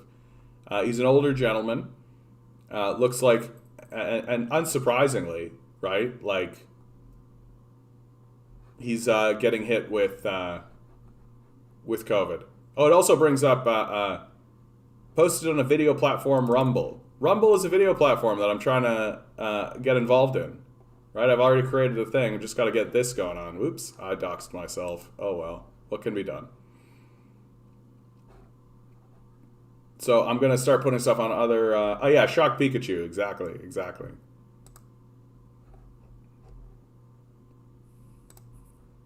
Jean Chrétien says he never heard about abuse in residential schools while he was minister.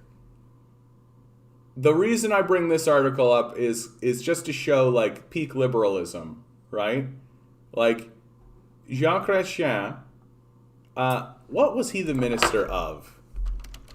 Jean Chrétien. What was he the minister of? He was the governor general.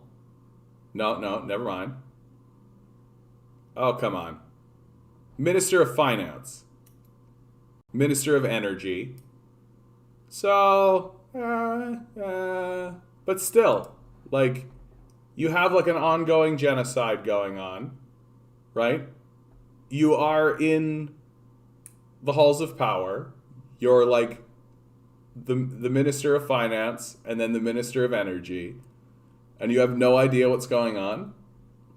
You'd never heard about what was going on in the residential schools? Oh, okay. Like, I think that this says a lot. I think it says a lot about who liberals are. I think it says a lot about what what they care about, right? It says a lot about what their priorities are.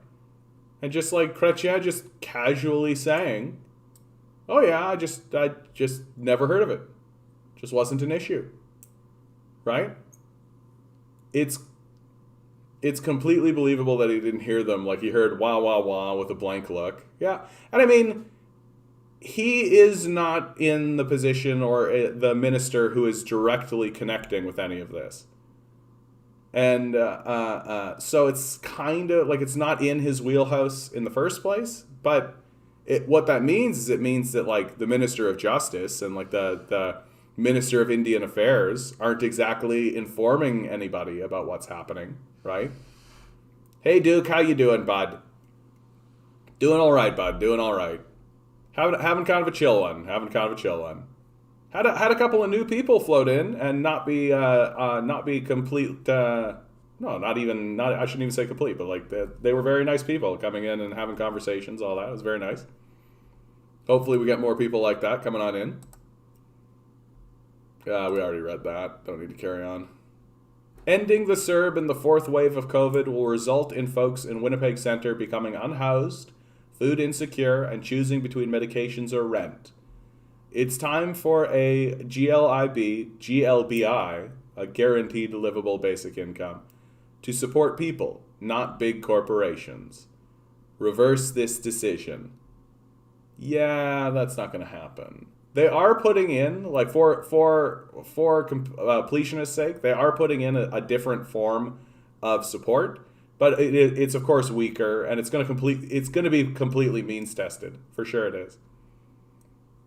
It's nice when the nice people show and not the people that like to spam nonsense. We did have one spammer, but no, it just seems like I think people are getting fed up, man. I think people are getting fed up, and it makes sense.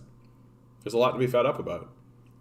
Wisconsin Senate approves a bill allowing 14-year-olds to work as late as 11 p.m., and supporters say it could help plug the labor shortage. So this is how capitalism solves its problems, right?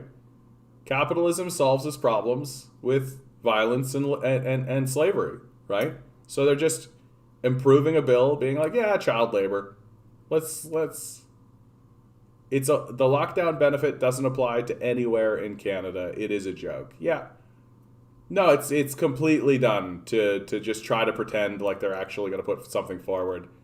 It is abandonment. Like, I don't know what else to call it. Like, it is abandonment. Someone and on a very personal note, like, it's going to affect me. For sure it is. Like, and it's going to affect this channel and this stream. Very likely. Like, very, very likely. I mean, we'll see, but it is one of these things where I'm sort of sitting here being like, oh, okay, am I going to be able to maintain this channel? Am I going to be able to maintain this stream?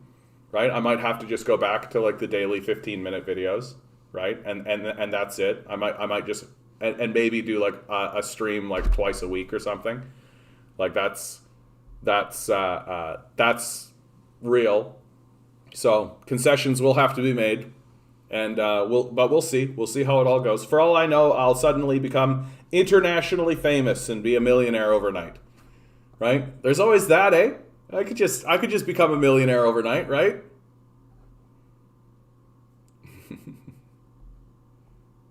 There was an article here in the US stating the conservative assertion that kicking people off unemployment actually didn't result in people getting jobs. Yeah. Yeah, like I know what you mean, Bumbleguppy. But it's so dumb. It doesn't actually work that way. Like, oh, we impoverished a whole group of people, and now no one has money to actually buy anything. Why isn't our economy working? Right? Like, this is the trouble now. We're in this phase now of post-neoliberalism where nobody knows what an economy actually is. Because they didn't know. Like, the neoliberal economics wasn't an economic system. It was a religious ideology designed to look like an economic system, right? And because it was peddled for 40 years, now no one, literally no one, knows what an economy even looks like. They don't actually understand how an economy functions on a very, very, very basic level, right? Down to the level of, if people have no money, they cannot spend their money, right? Like, if you do not spend money, you cannot have a business. Like, very, very rudimentary and basic things. And you're starting to see it, like, really bear itself out in American politics, where people literally are still saying, like, just get a job, like, as if that's even a thing that can happen. I find it terrifying that they are so bold as to start loosening child labor laws. Yeah, literally the part in history where they said that reform works is that it ended child labor. Exactly. No, capitalism doesn't care about that. The only thing that has ever kept capitalism in check has been a strong, robust labor movement. And if you literally require an organized population to protect itself from the prevailing ruling system, that prevailing ruling system doesn't work. Like, period. Like, I don't think you need to argue any further than that. Like, people should not have to be protecting themselves from their ruling system, right? Like, the very fact that we need to organize a labor movement and get into strikes and all this kind of stuff tells you outright that the system has failed, that it doesn't work. And it never did. It was always a system of violence. That the only reason there are no child labor laws got put in is because of revolt against the system.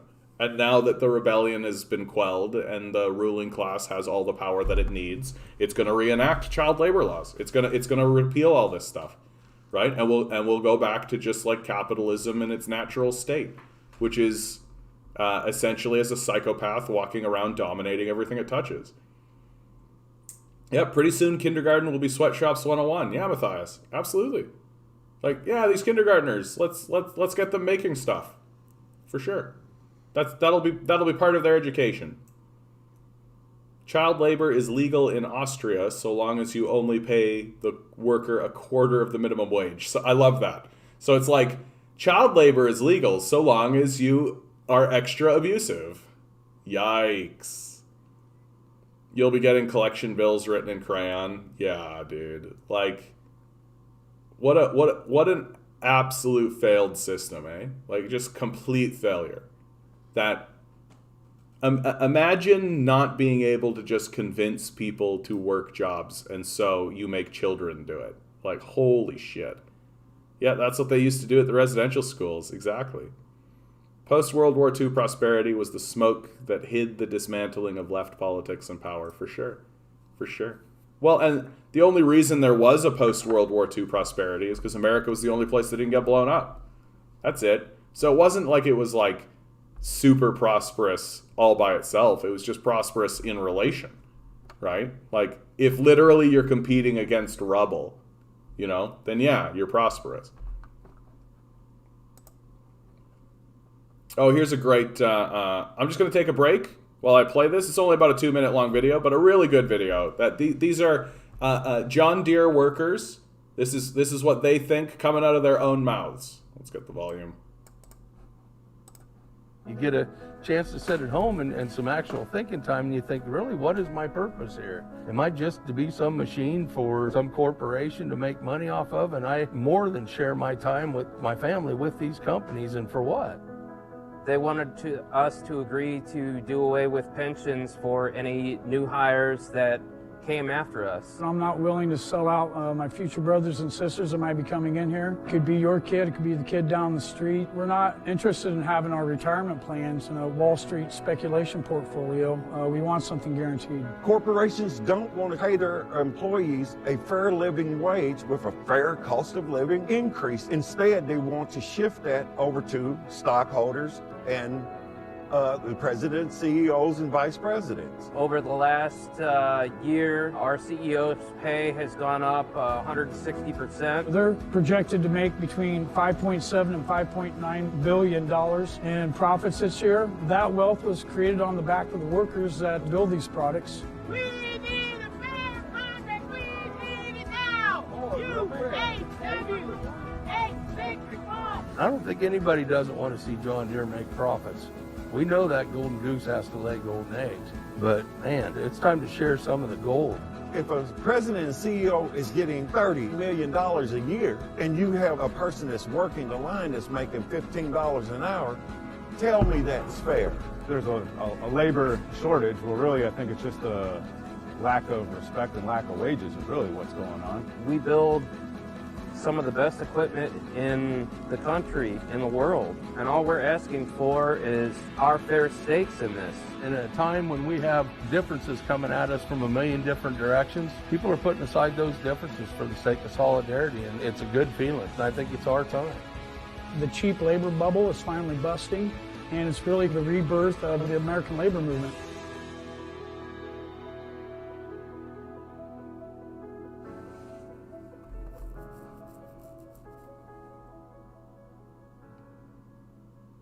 So from their own mouths, right? You're starting to see, like, not only are they able to express what is happening to them in economic terms, they're also expressing it in the existential terms, right? Why am I spending time doing this instead of spending time with my family, right? Why can't I raise my kids? Why can't I live a life? Why can't I be part? Is this really all it is?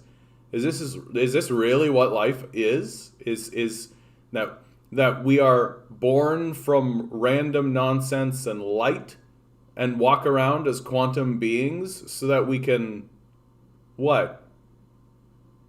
Like do what? Exactly.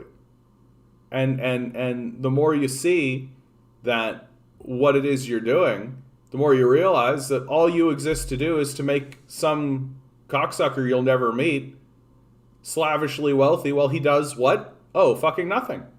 Nothing. Like nothing of value whatsoever. Someone like David Thompson, the wealthiest Canadian, he does nothing. He provides no value. He does no work. He has $56 billion. Like, someone like Jeff Bezos. Like, what's Jeff Bezos' contribution? Shooting himself into space? Having big super yachts? Like,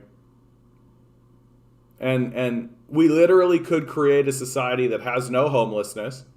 We could create a society where there's no hunger, where poverty is an abstract idea of a time gone by, right? We could create that society. It wouldn't be a problem, but we're not interested in that. Yeah, it's amazing how workers can just get it like that. Yeah, like these and these people, they understand. I think the most moving thing in that is the guy that's talking about his concern is not even for himself, it's for the workers yet to come, right? That they want to get rid of pensions for future workers. Well, how you going to do that to a guy, right? And that's where it gets very dangerous for capitalists, because if they have workers who are suddenly not only thinking about just themselves, but are also thinking about their other workers, and not only just thinking about the other workers, but even thinking of other workers that are yet to come, right? Then you get into a very dangerous period for the capitalist system. And I am more or less of the opinion that some major event is going to happen in the United States to prevent them from sliding into the civil war that they're going into. But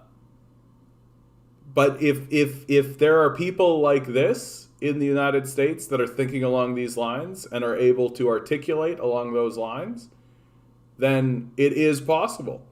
It is possible that people will begin to rally around powerful individuals who are preaching essentially a message of peace. Hey, let's not go into a civil war. Hey, let's put our weapons down. Hey, let's talk about how to organize this place for the benefit of all.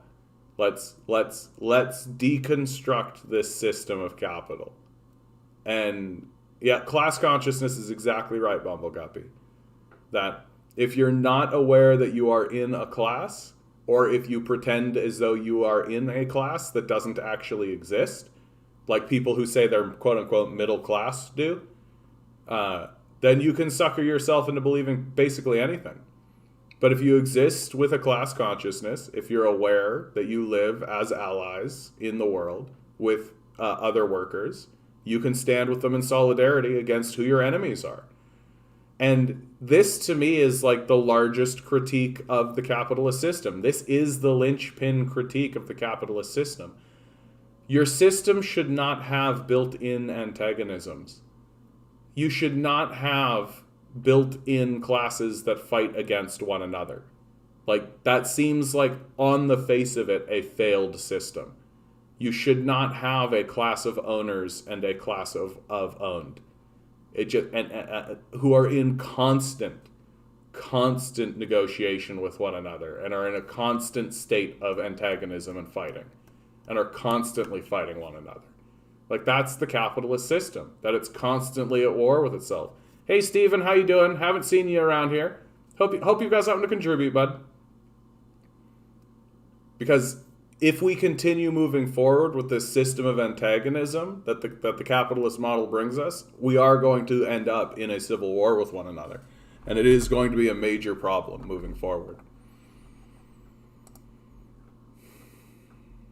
Here's an amazing, a very powerful video. Police officers surrounding a man on his own property.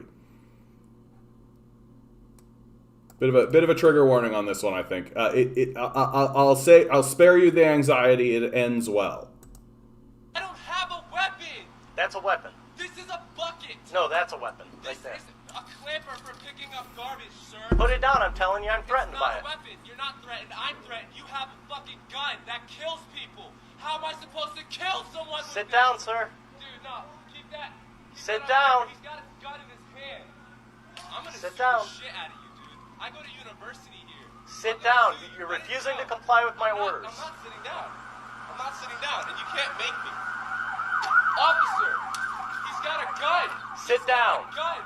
He's got a gun. Have a seat. He's got a gun. Sit down. Gun. What do you mean? This is my property. 290, we're still giving him verbal commands, trying to get him to comply. Sit down and drop that object. Sit down and drop it. I'm on duty doing my work and my job, and this officer comes over here and... Drop the object.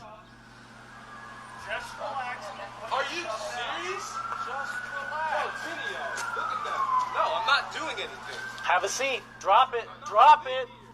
Drop it. Why do you all four of them look, dude? All four... The police are telling you to do something. Do it. You have a gun in The police are telling you to do something. Do it. Yeah. You have a weapon. Drop the weapon. Drop it. I don't have a weapon. Drop it now. Focus on me. What are you doing? Focus no, on what do me. you mean? Focus drop it now. Just drop it. Really? This is my property. We're not going anywhere. You need to drop it. I haven't confirmed that yet. I told you I'm investigating a trespass. I'm a student, and all of you have weapons drawn, and I feel threatened. Sit down and drop that No. object. I will not sit down. I refuse to sit down until you guys put your fucking weapons away. All right, watch this. Put your goddamn weapons away. Right there. Can we talk? Put your fucking gun away. Have a seat. Put your fucking gun away. Have a seat. Put your gun away and I will I'm not talk putting to my you. gun away. Then I'm not fucking doing a goddamn thing. Back up Because you and have a came onto seat. my property with your weapons drawn, threatening me Have a seat, at the sir. place that I fucking sleep. Back up. How do you feel about that? Back up. How do you feel about Back that? up and sit down, please. Fucking tell me what to do. What, you're gonna shoot me? No one's gonna shoot Or you're gonna tase me and arrest me and beat the shit out of me like every other fucking... No, don't tell me what to do. Get off my property. Get off my property. I'm asking you your name. Get off my property. Okay. All right. So let's. You got his information in terms of his name and all that. I just have his name. Okay. Then give me his You're a ID fucking back, and then we're out of jackass. here. Yeah, because we You're a already confirmed he's jackass. there, and this Got the gentleman here wrong just said, person. yeah, he works here and lives here. So.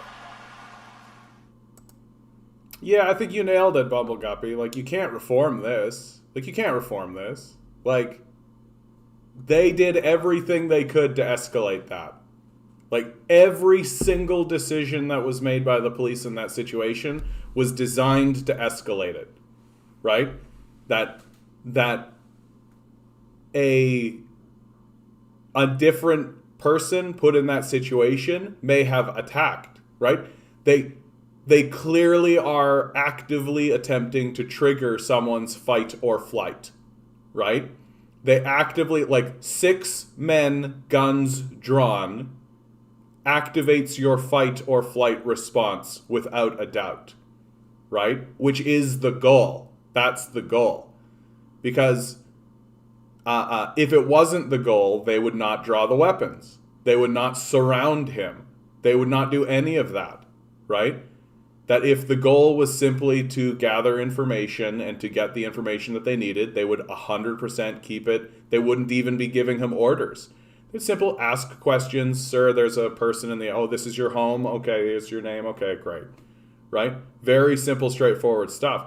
But that's not what they're doing. They're doing everything they can to trigger a person's fight or flight response. Because if the person runs, they can pursue. And if the person fights, they can defend themselves. Right? And you can see how upset this young man was. You can see how angry he was about this situation. And it's a testament to his personal strength and integrity that he didn't allow his fight or flight response to overwhelm his senses. Yeah, poor little piggy feeling threatened by a little plastic stick while he has a military weapons. Yeah, he obviously doesn't feel threatened. It's a lie to enable racist policing. Yeah, that's what it is.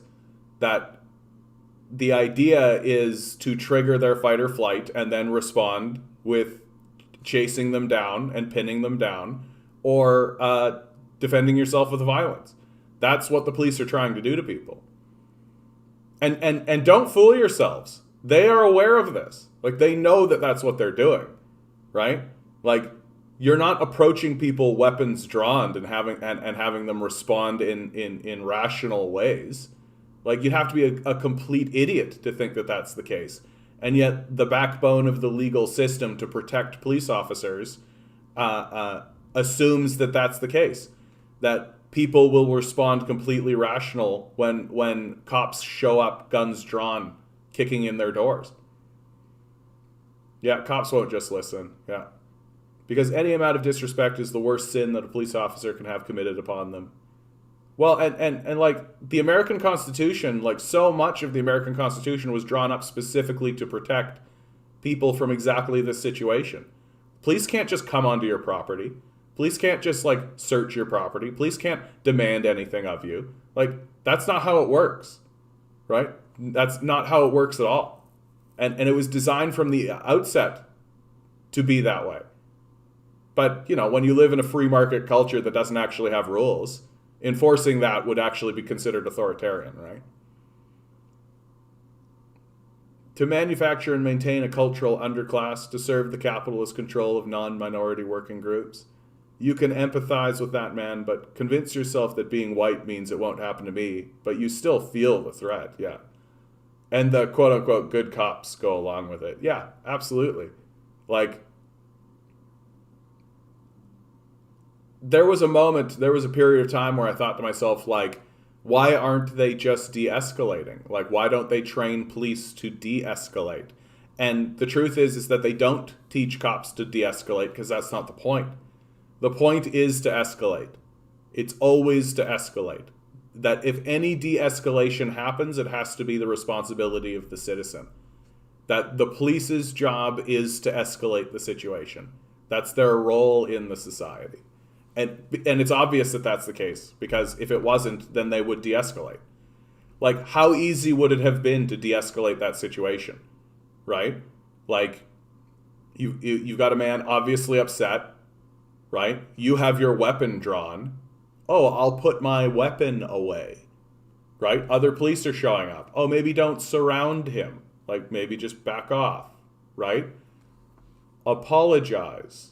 Sorry to bother you, sir. You already have his name. Go back with that information, right? Like, it would have been very easy to de-escalate this situation. It would have been very easy to.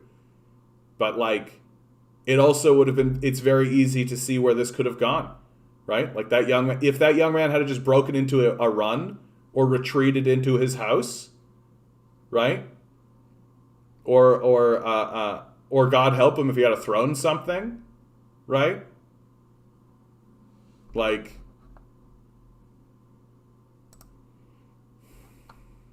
they need prisoners for their private prisons. That's exactly right, Ruth.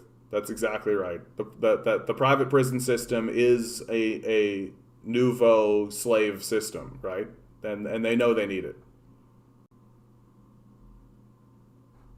I wonder if this fellow's still here. Who's it, Steven? He probably just showed up to say his stupid stuff because he's dumb. And then left. So, because we're going into election season here in Ontario soon, the Doug Ford administration is starting to pass small little reformist things to try to convince workers that they actually are the party of the working class. But it's so obvious. Oh, hey, Steven, I'm good. I'm glad that you're still here. I apologize for my comment, but I'm very used to people coming in and insulting me, and then I discover very quickly that they don't actually know what they're talking about. So we've got in Ontario to propose a ban on non-compete clauses for employees. Proposing the bans for non-compete clauses for employees. So what this does, right? What a non-compete clause is it's a clause in a contract that prevents employees from going to work for competitors. It's a very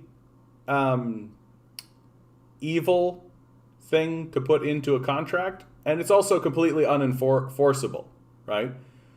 Like, any judge or lawyer or anybody in Canada is going to say, like, yeah, you can't tell a person they can't go get a job somewhere else, dude. Like, you literally can't say that. That's not a thing. But it's just a way to threaten. It's just a way to threaten people. It's just a way to convince them that they're stuck where they are, and to convince people who don't understand how the law works or how the legal system works. Yeah, I'm from Canada. Ontario specifically. And so the Doug Ford administration is taking this and trying to create a ban on it, as if this is going to actually be the thing that convinces workers what's up. That explains it? Explains what, Stephen? I don't understand. We live in a world where trained cops can panic and act on impulse, but untrained civilians must remain calm with a gun in their face. If you have any experience in IT, you've dealt with this non-compete crap. Yeah, it's total junk. But ultimately, my concern is that the Ford administration is going to ban it, right? As if it was enforceable in the first place, and that will actually convince people that the Ford administration he is actually for the working people. Oh yeah, and like, this is how gullible Ontarians actually are. He passed this one little tiny piece of piecemeal reformism that doesn't actually change anything in meaningful ways, but he must be for the workers, right? All the code solutions I made while working, I can't use myself now that I work freelance. Yeah, it's all total fucking bullshit. It's all total fucking bullshit. We won't. I'll save that one for a bit later. You're not from here, dude. Stop pretending you are. Anyway, try not to waste your life on things you have nothing to do with you. Take care, everyone. Same with you, Steven. Maybe read a book, okay, bud? A record amount of Americans are quitting their jobs due to pandemic burnout. Yeah. Had the pleasure of witnessing a rage quit walkout at my local convenience store. From what I gathered, the boss was asking/telling the clerk that she had to stay late because someone didn't show.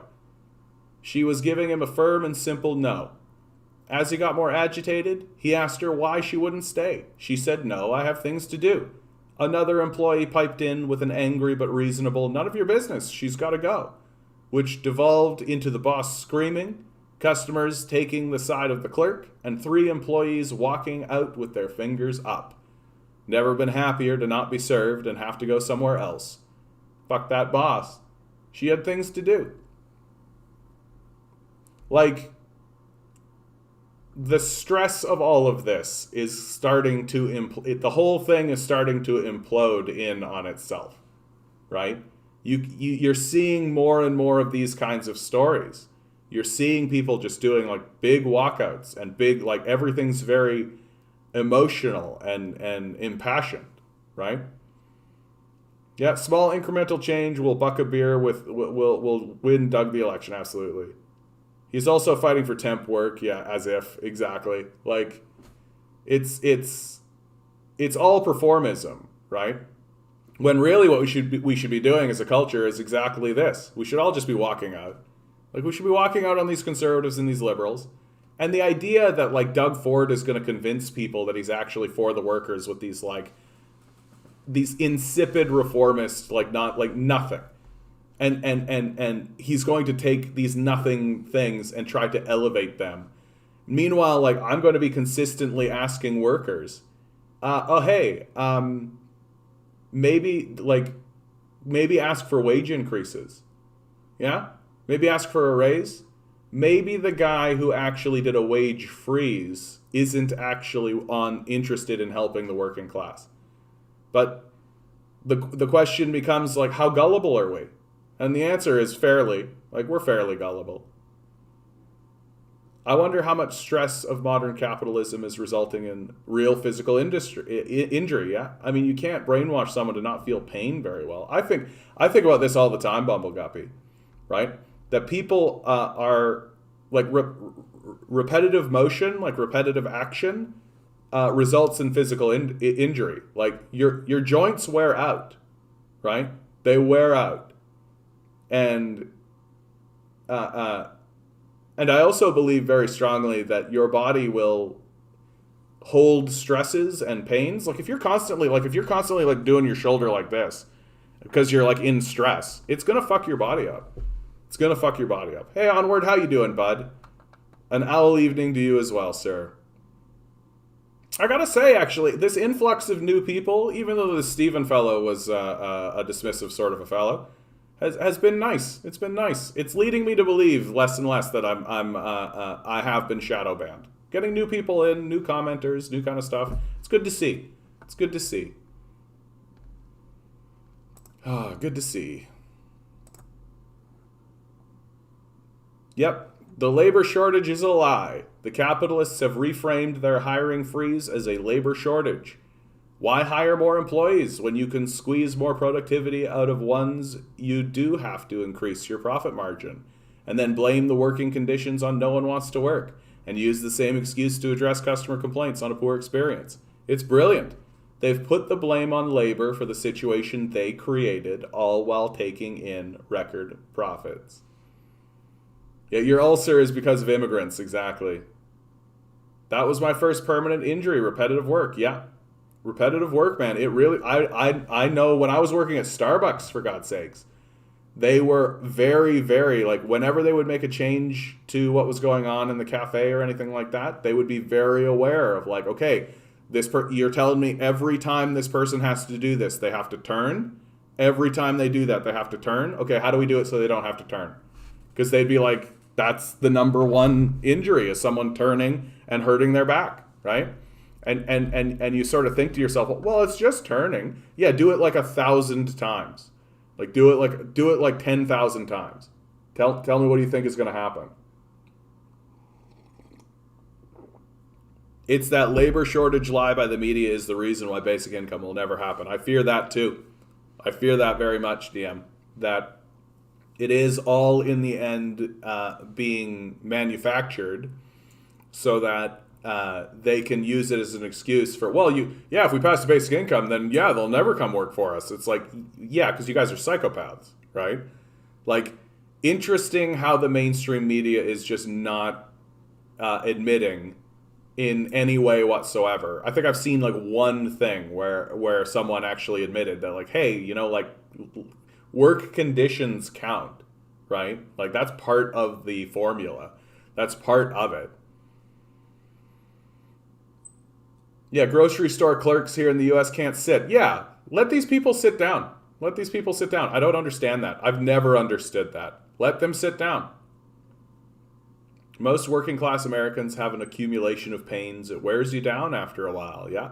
Well, and we're not doing anything to like I try to do yoga, and I've got my chakra system that I use as a visualization tool to focus on the body, but we never really focus on the body. Like, our relationship to our bodies is basically just pain. It's pain and pain mitigation.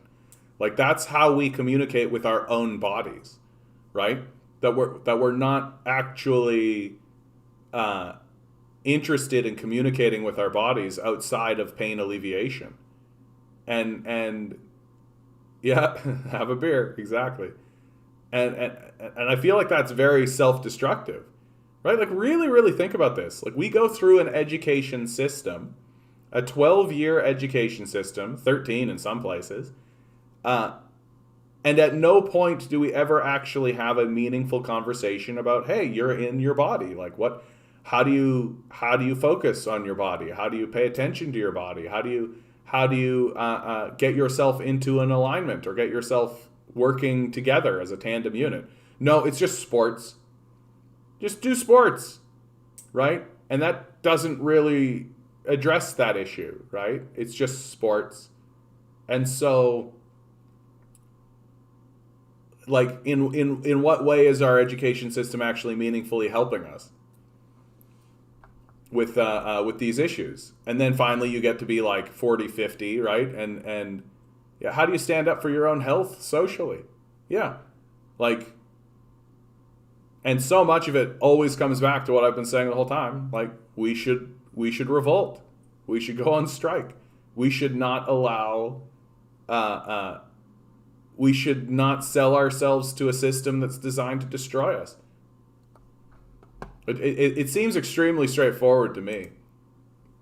Like, yeah, maybe we shouldn't sell ourselves to a system that destroys us. Yeah, anti-work does not mean I should get to live like a king and eat Doritos while other people do all the hard work. Anti-work means it sure would be nice if I wasn't impelled by violence to perform labor that racks my body with micro-injuries that will leave me disabled by 60. I finally got motivated to eat right and work out again late this summer, and I've been feeling so much better. There's so much obesity where I live. Yeah, and if it's around you, it's around you, eh? Good for you, Onward. I'm glad to hear that.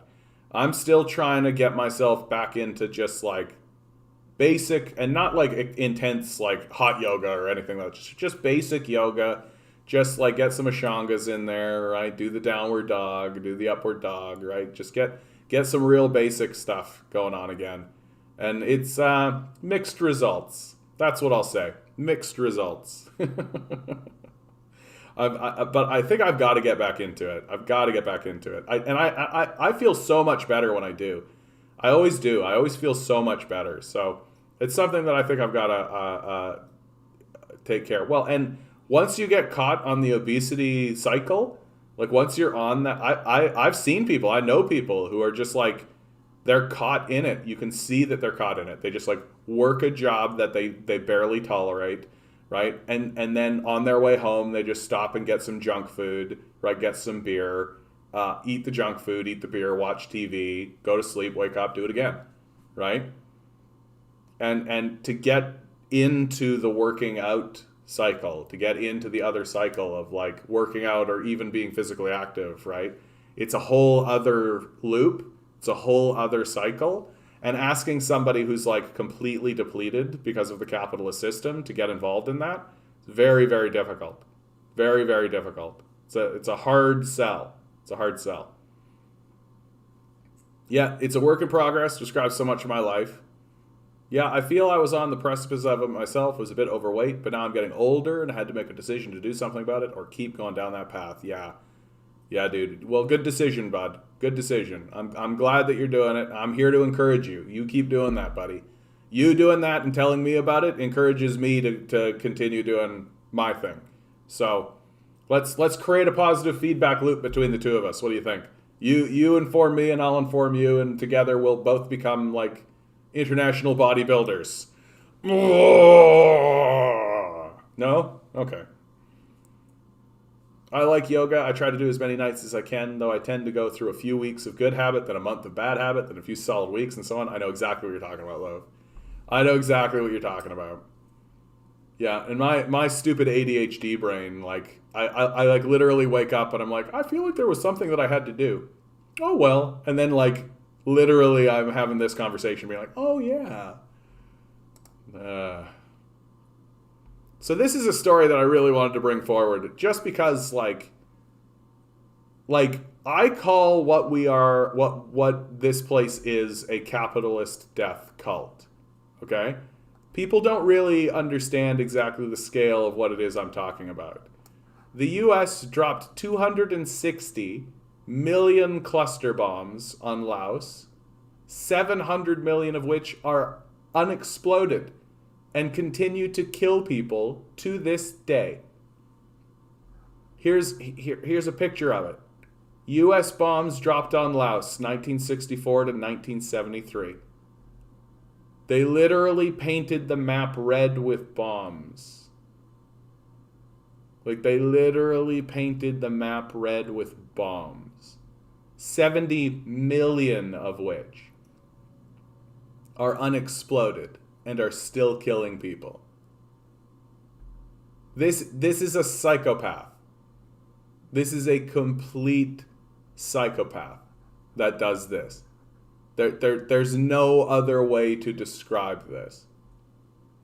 Like, this is done by a nation that does not care about basic humanity, that does not care about anything, right? 12-hour workday has been legalized in Austria. Oh, wow.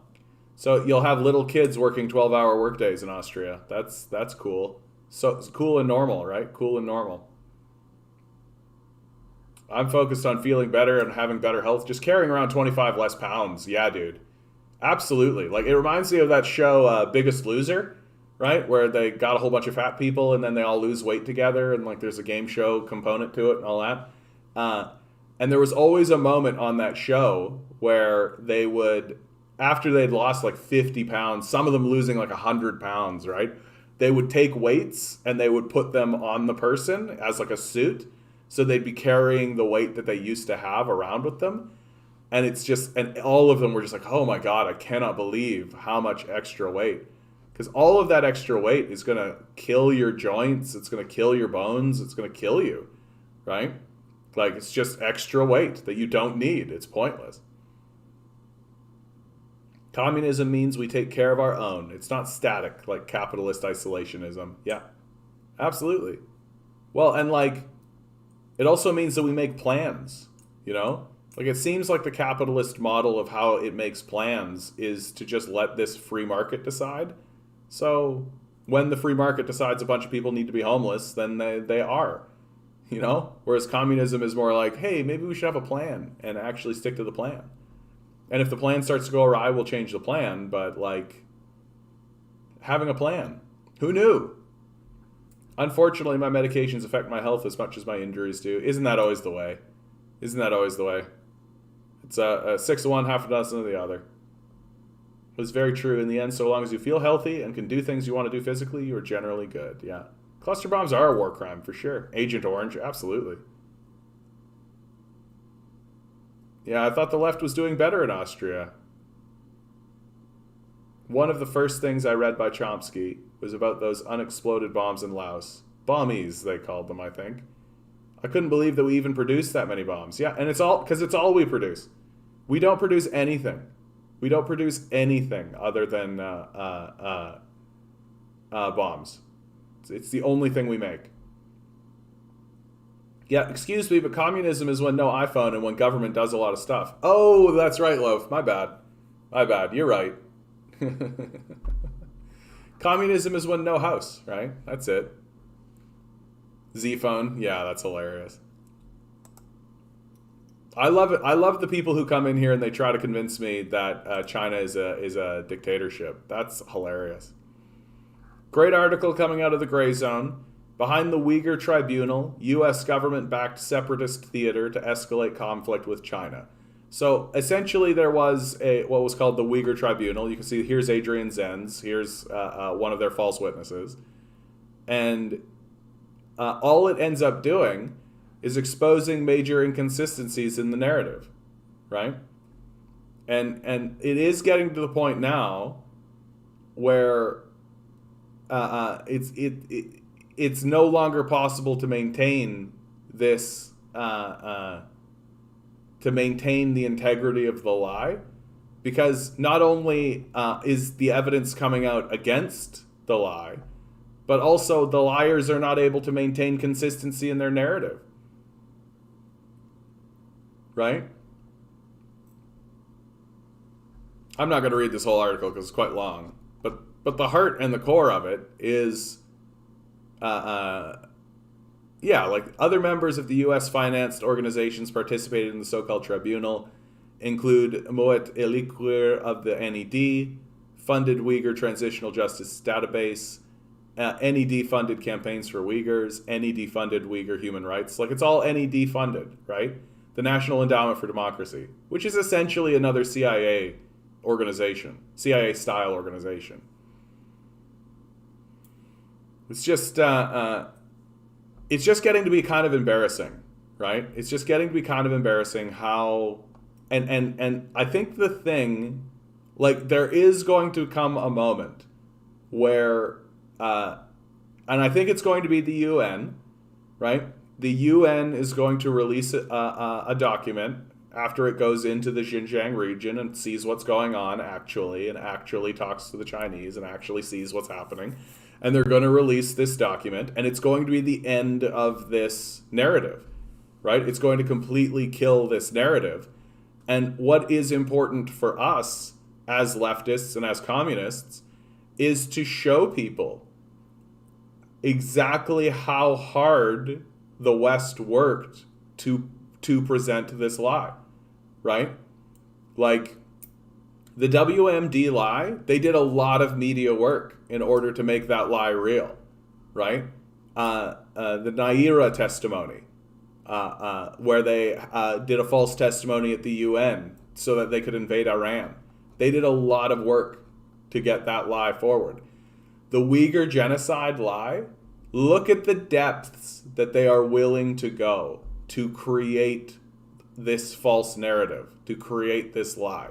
Like, this is very, very deep what they're willing to do. And constantly getting articles published, constantly getting news media to go along with this completely false narrative, and forming tribunals and things like this, right? It's enormous, the levels that they're willing to go to maintain this lie. And if they're willing to go this far to maintain this lie, they're willing to go this far to maintain other lies, right? Which is why we have to be consistently skeptical of anything that comes out of the government and the media apparatus. And generally, if you're seeing consensus, like a good rule of thumb, if you're seeing consensus on an issue, it usually means it's a lie. But how you know capitalism, John, and still have roof, right? Because that's my favorite, right? When people say like, capitalism is what's feeding you, right? It's like, no, labor is what's feeding me. Or they'll say like, capitalism is what gives you that computer you're using. Checkmate, right? Checkmate, atheists, exactly. And but it's like, no, it's labor. It's labor, right? Labor is what made all of that. Capitalists are just the ones that steal the surplus value for themselves while they do nothing important. I'm not Europe. I don't want no specters haunting me. Not even the specter of communism? Ghost the world. Oh, yeah. I know you agree, Bumbleguppy. I know you agree. This came up in the Discord. I think it was you, Duke, that put this up. This is from Socialist Action. Che Guevara Volunteer Work Brigade Promotion. So, the Ernesto Che Guevara Volunteer Work Brigade is returning to Cuba. Let's go to Cuba for adventure, volunteering, and fun. Like, this is how you should be pitching work. Like, the people in the back. Labor creates everything. Yeah. Checkmate laborists. If you guys want to go to Cuba and do some work in Cuba, here's a way to do it, right? Here's some information for you. You can go to, but there's a phone number, all the things. Anyway, I just wanted to show that, just to show, like, I actually genuinely believe, like, this whole narrative of, like, oh, people won't work and all this. It's like, people want to work. Like, if you could pitch to people here in Toronto, you could say, hey, Manitoba needs people to work on their farms, right? Or go out east and do a season of apple picking, right?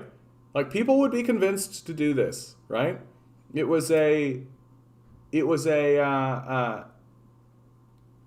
think it would be such an easy sell, right? You'd literally be like, hey, come out east, spend a year or a season living out east and pick some apples, right? What else are you doing with your time?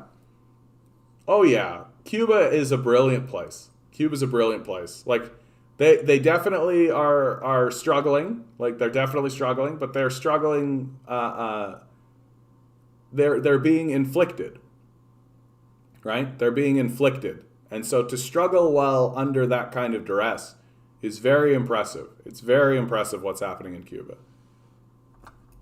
In all honesty, the idea of spending 2 weeks with actual communists and not workers too scared to talk to me because I'm a tourist sounds like a much better way to make international solidarity friends. It's true. It's true. You definitely do that. I know that when I was in Cuba once because my father bought us all like a vacation package. And I walked away from that experience with like a lot of positive feelings towards Cuba. And people were just like outright walking around being like, hey, do you want a copy of the Communist Manifesto? Like, hey, here, take the Communist Manifesto. You want the Communist Manifesto? Right? They were just walking around with that shit. It was everywhere. Right? And and I knew the number one thing that the Cubans need is tools. That's the thing that's holding them back. And the embargo, the sanctions that have been put on them by the United States are for sure crippling them. Like, for sure crippling them. Like, when I was in Cuba, there were factories that were not being utilized, right? Like cigar making factories, right? Like all this kind of stuff. There were factories not being utilized. There were entire fields, like sugar plantations, like this kind of stuff, just not being utilized because they're like, yeah, we don't have anybody to sell this to. Right? And so they've got this enormous amount of production in Cuba in order to make sugar, rum, cigars, right? All the stuff, like these luxury goods that even Americans have like elevated. Like, how many times have you seen in a movie a guy put a cigar in his mouth and be like, yeah, they're Cubans, right? How many times have you seen this? So it's been elevated to to like a mythical or legendary status, right? A Cuban cigar. And and all that would have to happen is for the United States to finally be like, fine, you guys can trade with us or with the rest of the world without any punishment. And they would kick up all those factories, all those plantations, all that kind of stuff, and they would begin selling their rum and their luxury goods, their cigars, their sugar, right, all this kind of stuff. They would begin selling all of that, and then they would use the profits that they made in order to buy tools for themselves. It would immediately change the country. It would immediately change the country. I just thought to myself, like, Man, if there was a guy in Cuba that just was walking around with a Dremel, he just had a Dremel, like, that would be so impactful. I saw people doing work in Cuba, like doing work with hammers and chisels and stuff, that it takes them a week to do this. But a Dremel would be a 5-minute job, just be done, right? So it would completely change the lived experience of the Cuban people. And even without that, though, there are people who stand in solidarity with one another. There's an enormous amount of solidarity in that country. And honestly, I'll never forget when, like, we went to dinner, because, you know, you're on one of these resorts or whatever, and we went to dinner, and in the middle of the dinner, 2 of the servers just started singing, right? Guy went over, picked up a guitar, started playing, and they just, like, sang some tunes while we were there. And, like, I remember asking one of them, like, oh, is this, like, something you do for us? And the guy responded, no, it's something you do for us. Right? No, we would be singing these songs anyway, but you being here makes it so much better. And maybe that was a bit of pandering. Maybe it was. But just the fact that they felt the need to say it was very lovely. And just like, I just got from all of them, like, why does their work, like, work should not be so laborious. Right? Like, people should be able to go about their life with a little bit of, you know, things should be nice. You should be able to go do your job with some leisure. And that's kind of what I experienced in Cuba. That all the people who were working around me were just kind of going about it, you know? There was no expectation that they should be, like, working at this absurdist sort of pace. Everything was done with kind of like a leisurely sort of tone. And I thought to myself, like, yeah, if this is how it is in Cuba, then sign me up. Sign me up. Anyway, I would love to go back to Cuba. Yeah, I love this. New poll. 44% of millennials want to live under socialism. This is from Turning Point USA. This is socialism. Squid Game. Outright called a critique of capitalism by all of the actors and the director. Is socialism. They have to co-opt it, eh? Like, they've got to co-opt it. They can't just let it be what it is. Then they can't listen to it seriously. Like, a hack commentator like Tim Pool needs to release videos being like, Squid Game is actually about communism. And this is becoming like a somewhat ubiquitous talking point now in the United States about Squid Game. That it's actually... Yeah, socialism is when capitalist death cult, exactly. Hold up picture of capitalism. This is communism. Work could be optional, not necessary to live. Or at the very least, the labor that must be done could be equally distributed. Like, that's something that's absolutely asinine to me. Like, it's asinine to me that...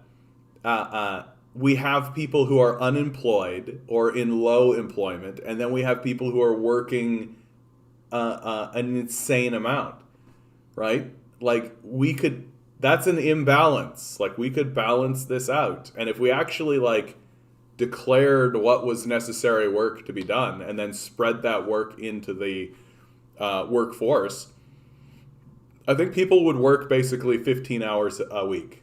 Like, if that's what we did. Everyone would just be like, yeah, 15 hours a week, come on in, right? And of course there would be people who would be like, well, I can work a little bit more than that, that's fine, right?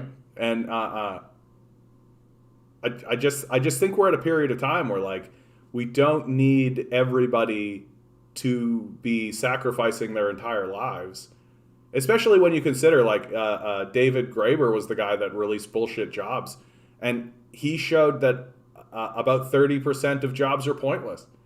So, like, reduce the amount of work that goes on by about 30%. Yeah, these people can't imagine that life could be better than this. Yeah, isn't that what's funny, right? We can imagine, like, a post-apocalyptic future, but we can't imagine just, like, work less.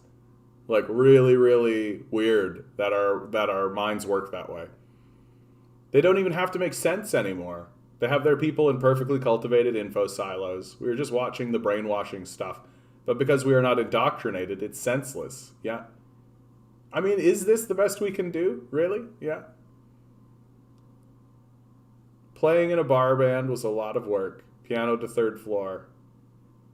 But it wasn't work at all. It was hard, it was an effort, but it wasn't work. I know what you mean by that, Bumbleguppy. I know what you mean by that, right? Like, and I also feel like getting into the boomer conversation a little bit, and I'm very sympathetic to the boomer generation. But like when the boomers were working, like I think about the work that my dad was doing, for example. Right, my dad was an auto repair mechanic, and he helped run a business that was about diesel engine repair. Right, so he's repairing tractors, and he's repairing tractors. Why? To make food. Right, and this is happening amidst like a huge government investment in infrastructure for creating the Trans-Canada Highway and roads and all this kind of stuff. And while that's all going on, you know, all of these guys are going to work, and they've got the same complaints we've got. Oh, we work too hard and all this kind of stuff and so on and so forth. But at least the job they're doing is like part of making food, right? So you talk to these guys, and a lot of them will be like, yeah, I'm tired, but you know what? In the end, it's worth it because I know we're repairing these tractors to keep them keep them going so that we can all so we can generate food for the nation and all that, right? Whereas today's work, like, it only requires 3% of the populace to make our food, okay? So, like, we don't need that many farmers anymore. And we are, and so what are our jobs now? Like, what do we do for jobs? And most of it is, like, flipping burgers or making lattes. You know, the kind of work that boomers would think isn't really work. Like, that's just for teenagers kind of shit, right? But that's all that's left. There's nothing left. So we're literally just shuffling like goods around, essentially. And so there's a senselessness to it. Like, what's the point of any of this? What's the point of doing this? It's not helping anybody, right? And in the end, you kind of just feel like you're engaged in a very unhealthy activity, that you're all just like helping one another maintain your gaslit nature. A 3-day work week would be a nice balance. Wouldn't that be nice? I don't mind working my tail off as long as my employer pays a living wage with decent work conditions. Well, and if the job has a point. In his book, Walden Henry David Thoreau observed that he could live comfortably for an entire year if he worked on his farming and cultivation for 3 to 4 months. Yeah. Oh, dude, I talk to farmers now. Like, I'm from Manitoba. I have farmers in my family, right? Like, they don't work over the winter. Like, they don't work over the winter, right? Like, when the harvest is over, when they've got it in and they've like sent it out, like, they're not working over the winter. They get huge swaths of time off, right? And these are the guys that are turning around saying like, oh, you just need to bootstrap yourself, right? Just work harder. It's like, shut up. You don't work for 3-4 months out of the year. Like, no one is more hypocritical in this conversation than the conservative farmer. Like, the conservative farmers are the ones that are completely out to lunch about what's going on in the world today. Robots will be flipping burgers soon, if not, that's for sure happening. There are places that are being more and more automated for sure. Yeah, sometimes it wasn't even the low wages. It was the disrespect in the way I was treated, for sure. Yeah, dude, for sure. Like, I'm at a point in my life now, like, I know what the red flags are, and I'm absolutely not playing ball with any of these guys. Like, if I walk in and they treat me like shit, I walk out. And if they razz me, I'll just block them. Like, I don't give a fuck about these guys anymore. Like, why put up with any of this? Why put up with any of this? Treat people nicely. I don't know why this has become so difficult for us. It seems like it always was, though, right? It seems like it always was. It's the guys walking around being like, be nice to one another, that get shot and crucified and shit. I've already read that one. Oh yeah, Nikola Tesla's last word to his mother were, all these years I have spent in the service of mankind have brought me nothing but insults and humiliation. It's very, very telling that Tesla's name has been co-opted by capitalism. The capitalists did everything they could and to destroy Nikola Tesla. Largely successfully, if you ask me. And the fact now that the guy that we're all supposed to venerate and worship, Elon Musk, as like a super genius, when he's just like a fucking, like, his dad was an apartheid emerald miner. He literally has never invented anything in his life. He's just bought a bunch of inventions and bought the title of inventor, right? Like, he's not an intelligent man. Honestly, like, go actually watch Elon Musk talking to Joe Rogan, and you are going to see a guy who is not actually a very intelligent man. He's just cosplaying as an intelligent man, right? And, like, the fact that he has co-opted the name of Tesla for his car, right? Like, that's exactly how capitalism works. It just co-opts. It just co-opts. If it can't, it's the classic, like, can't beat them, join them. So, well, you take the name of Tesla. You know that people understood what happened. Yeah, so I invented tunnels. Yeah, exactly. Like, yikes. No, dude, the Elon Musk fanboyism kills me. It just kills me how fucking stupid people are with the Elon Musk fanboyism. Yeah, you too, Onward. You too. I think I am going to call it, guys. Always good to see you guys. I'm so glad that all of you were here. Really, I was. I'm so glad that we get to share this time together. Yeah, just look at the fallout from each relationship he has had with a woman to tell you everything you need to know about Musk. Yeah. Well, and the fact that he's got just, like, major daddy issues. Like, he's got major daddy issues, for sure. Okay, guys. Okay. This is going to be the end. Thank you, each and every one of you, for being here, guys. I really value you being here and standing here with me in solidarity. I hope each and every one of you is doing really, really well. You are a divine being standing in divine energy. These guys are going to gaslight you with billions of dollars instead of even helping you for one moment. Don't let them. Good luck. We're going to need it.